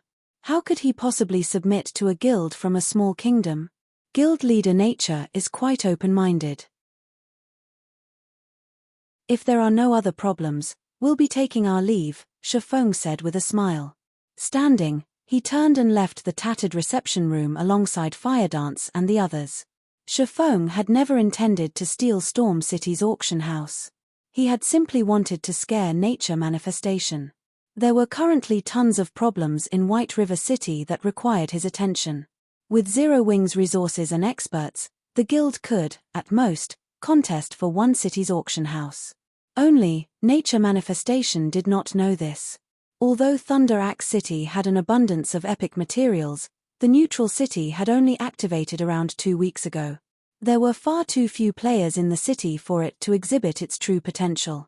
Moreover, Nature Manifestation thought too highly of Shafong's position as the city's pioneer. Even if Shafong had secured a 2-star smithy, he wouldn't acquire as many epic materials as guilds raiding team dungeons. If Nature Manifestation realized this, he'd faint with anger and try to fight Zero Wing to the death. As Shafong and his subordinates made their way to the door, the Nature Hall players guarding the door stepped aside to let them through after receiving a signal from Nature Manifestation. Jade Cheline and the other upper echelons only returned their attention to their guild leader after Zero Wing's party had left the guild hall. "Guild leader, are we really going to give up Twilight Echo?" Jade Cheline asked. "If we do this, news of this incident will spread throughout the Empire. So be it. In any case, keeping a tight lid on this is impossible," Nature Manifestation grumbled as he massaged his temples. Annoyed, he continued, "I never would have thought that Zero Wing was responsible for activating the city that has caused such a sensation among the various superpowers. We'll likely see a difficult period in God's domain soon. You should begin to prepare for it." "Understood." Jade Cheline nodded, fully understanding nature manifestation's intentions. He had assumed that the first auction arena competition would be an exclusive playground for the game's superpowers, but now that Zero Wing had revealed itself as a potential competitor, the various superpowers plans were ruined. Nobody would have imagined that Zero Wing would be the cause of the situation plaguing the various superpowers. After Shifeng's party left Storm City, news of Nature Hall abandoning its harassment of Twilight Echo quickly reached the Empire's various powers. What? Nature Hall gave up on Twilight Echo? But why? What kind of guild is Zero Wing? For a time, this matter caused an uproar in the Storm Empire. Nobody would have thought that Nature Hall would stop targeting Twilight Echo out of respect for Zero Wing. Every power in the Empire was immediately curious about Zero Wing. Meanwhile, news of this matter also reached Twilight Echo's residence in Windy City. What did you just say? Nature Hall has given up on us because of Zero Wing and recalled its forces? Dark Wave was stunned when he heard his subordinate's report, unable to believe the news.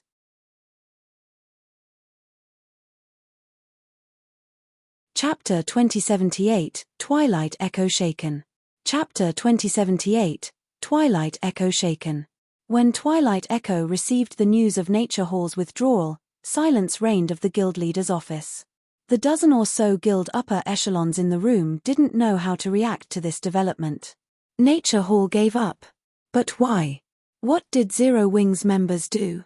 Nature Hall had intended to use Twilight Echo as an example to stabilize its rule in the Storm Empire and expand its influence past the Empire's borders. Nature Hall had been adamant on destroying Twilight Echo. They had been discussing their safe withdrawal from the Storm Empire and their defense against Nature Hall, but after nearly an hour, their despair had only intensified. The difference between their two guilds was too massive.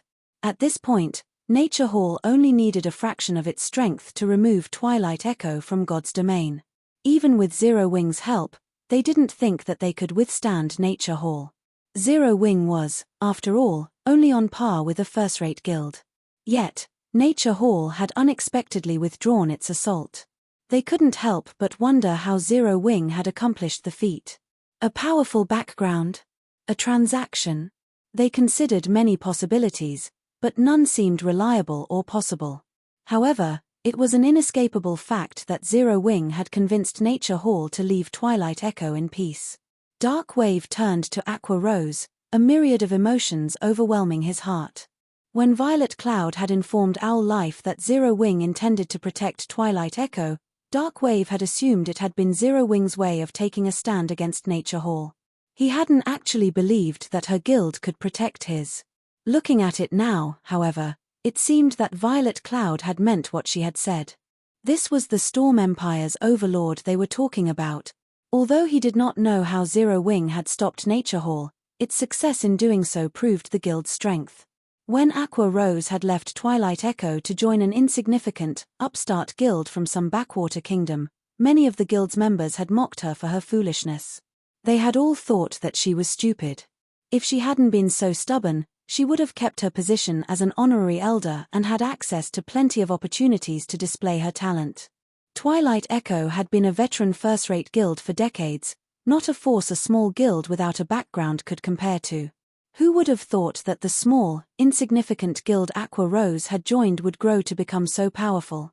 Not only was Zero Wing Star Moon Kingdom's overlord, but it also commanded the strength of a first-rate guild. Now, it had saved Twilight Echo from the brink of destruction, convincing a superpower like Nature Hall to abandon its plans. After this series of events, Dark Wave couldn't fathom how powerful Zero Wing truly was, despite the fact that he led a veteran first-rate guild. If news of this reached Twilight Echo's guild elders, the old fellows and company representatives that had mocked and ridiculed Aqua Rose would likely die from embarrassment. They had all played a major part in dismissing her from her position as honorary elder. Due to this incident and her position in Zero Wing, Aqua Rose would have considerable influence in Twilight Echo from now on. The guild might even follow her whims. Dark Wave wasn't the only one to think this. Every upper echelon in the office realized the implications of today's events. Their views of Aqua Rose had utterly changed. Aside from her joy, Aqua Rose was stunned, as well. She hadn't imagined that Shifeng would actually be able to stop Nature Hall.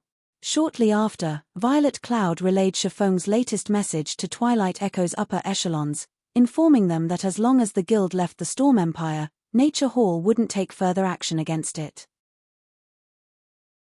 The young woman then left Twilight Echo's residence, returning to Starmoon Kingdom with her team. As for Aqua Rose, she only intended to return after dealing with a few matters with her old guild. Twilight Echo's upper echelons eagerly hoped that Aqua Rose would stay for some time. Twilight Echo was going to leave the Storm Empire and find another kingdom to continue its development. This meant that it would have to deal with the overlord of whichever kingdom they chose. If they had the help of a powerhouse like Zero Wing, settling in their new home would be far easier. Meanwhile, news of the events between Nature Hall and Twilight Echo soon reached God's Domain's many superpowers. Nature Hall was one of them, and even though this incident was a small matter in the other superpowers' eyes, it was still necessary to watch the situation. Or Empire, Crimson Flame Fortress. How can Nature Hall be so dumb? It gave up such a good opportunity to stabilize its position in the Storm Empire just because of Zero Wing? Did Zero Wing offer the guild some massive bribe? Jing Yang, who stood inside Blackwater's vice guild leader's office, ranted his confusion after reading the latest message.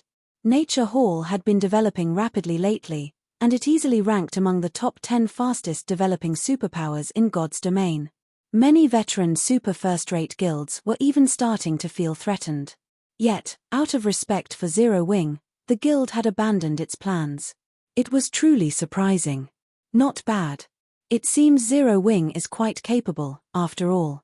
It's no wonder why it rejected my offer of cooperation, Xuanwu Chiza said, a charming smile forming on her face. Vice Guild Leader, you think too highly of Zero Wing. I don't know what benefits it offered Nature Hall to settle this matter, but Zero Wing hasn't solved its predicament in White River City. Ignoring the several powers that desire the city's auction house, Zero Wing has its hands full with its own internal problems, Jing Yang said. Starlink has recently invested a lot of capital into hindering Zero Wing. It is even trying to poach Zero Wing's upper echelons and core members by offering to triple their current salaries. Starlink has also begun to claim commissions meant for Zero Wing by offering lower prices, slowly chipping away at Zero Wing's financial situation. I doubt it will be more than a month before Zero Wing crumbles in on itself. Larger guilds had both advantages and disadvantages. When a guild had a low member count, its daily expenditures were relatively small. Hence, its finances were easy to handle. However, as a guild grew, it would face more difficult financial problems. Including hostile corporations' intervention, a guild's financial problems could become even more challenging. Hence, although Zero Wing seemed to have grown quite powerful, it had acquired new weaknesses. Zero Wing had still been a relatively small guild without a headquarters in the real world, and as a result, it hadn't had to contend with major expenditures. Its size had rendered hostile corporations' interference ineffective, but things had changed. Now, not only had Zero Wing purchased Ouroboros's main headquarters, but it had become even larger than Ouroboros at its peak. Its monthly expenditure was easily dozen of times larger than Ouroboros's had been. This was why the various first-rate guilds feared the various superpowers. Not only could a superpower crush a first-rate guild under its military might, but it could also launch an economic assault. Meanwhile, after Shifeng's party returned to Starmoon Kingdom's White River City, he sent Fire Dance and the others to continue their team dungeon raids and collect as many epic materials as possible to prepare for the auction arena. It's about time that I deal with my elemental cores. Shifeng grinned as he opened his bag to inspect the elemental cores within. He then altered his appearance using the demon mask and visited White River City's teleportation hall. Spending 4 gold, 30 silver, he teleported to the distant Sea of Illusion. Chapter 2079 Sea Tribe Weapon. Chapter 2079 Sea Tribe Weapon. Sea of Illusion, Blue Coral City. Shifeng was disguised as a level 61 swordsman as he walked through Blue Coral City's streets. Unlike the kingdoms and empires on the God's Domain continent, the Sea of Illusion was neutral territory, maintained by a merchant alliance. The merchant alliance mainly operated out at sea, controlling only a few cities on land. Most of its towns and cities had been established on islands. Because of this, most visiting players were either merchant players or independent players. Guilds rarely visited the Sea of Illusion. This was also why adventurer teams ruled over the area's several major cities. Meanwhile, Blue Coral City was the Sea of Illusion's largest city. First-time visitors were almost always surprised by what they found here. The majority of the player population consisted of merchant players, while the rest were mostly independent players. There were very few players wearing guild emblems. Buying tons of sea tribe weapons for 50 silver each. Also selling purple fire crystals. Selling ocean pearls. Get a 5% discount for buying more than 100 pearls. Urgently selling 3 sea tribe weapons for 1 gold, 70 silver. Players busied themselves as they set up stalls along the city's streets, selling a large variety of items. This wasn't typical of cities in normal kingdoms and empires. Sea tribe weapons. Shifeng slowed to a halt when he heard the advertising players. He vaguely remembered that sea tribe weapons had been popular for a time during his previous life. They had once been items that all naval players had desired. The sea tribe weapons could be traded to the Sea of Illusion's NPC forgers to commission crafted weapons, which would allow players to exhibit greater combat power in battles at sea. Weapons that had been made with sea tribe weapons were 15% to 20% stronger than normal weapons of the same rank, a considerable improvement. Only, trying to craft a high-quality naval weapon was not easy, and the production success rate wasn't 100%. If one wanted to commission a level 60 secret silver weapon, they'd need 3 sea tribe weapons, and the production success rate would only be 50%. A level 60 fine gold weapon would cost 5 level 60 sea tribe weapons, and the success rate was only 30%. To put it simply, the higher the desired weapon's quality was, the more sea tribe weapons a player would need, and the lower the production success rate would be. Meanwhile, players could only acquire sea tribe weapons by killing the level 50+ members of the sea tribe. Hence, complete naval weapons were incredibly expensive on the market. Of course, sea tribe weapons had another purpose, and Shifeng knew it. Purchasing secret laws. Secret laws were extremely rare in God's domain, even rarer than combat techniques. They also provided players a significant boost.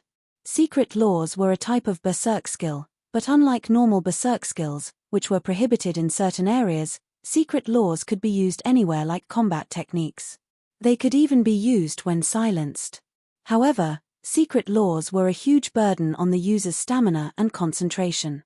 The more powerful a secret law was, the more stamina and concentration it would consume. In addition, players didn't have to master a secret law to use it. Only, using an unmastered secret law would drain more resources than usual. The worst part was that secret laws would drop automatically when players died. Even so, countless experts in God's domain coveted secret laws due to their many benefits. Secret laws provided a boost to physique and allowed players to exhibit more of their combat power. Moreover, secret laws gave players a clearer idea of their flaws. These were the reasons that players had coveted secret laws. They were even more valuable than combat techniques. Meanwhile, sea tribe weapons could be exchanged for one of these precious secret laws. Although there were limited copies of the secret law available and the process of acquiring one was particularly troublesome, Shifeng didn't mind.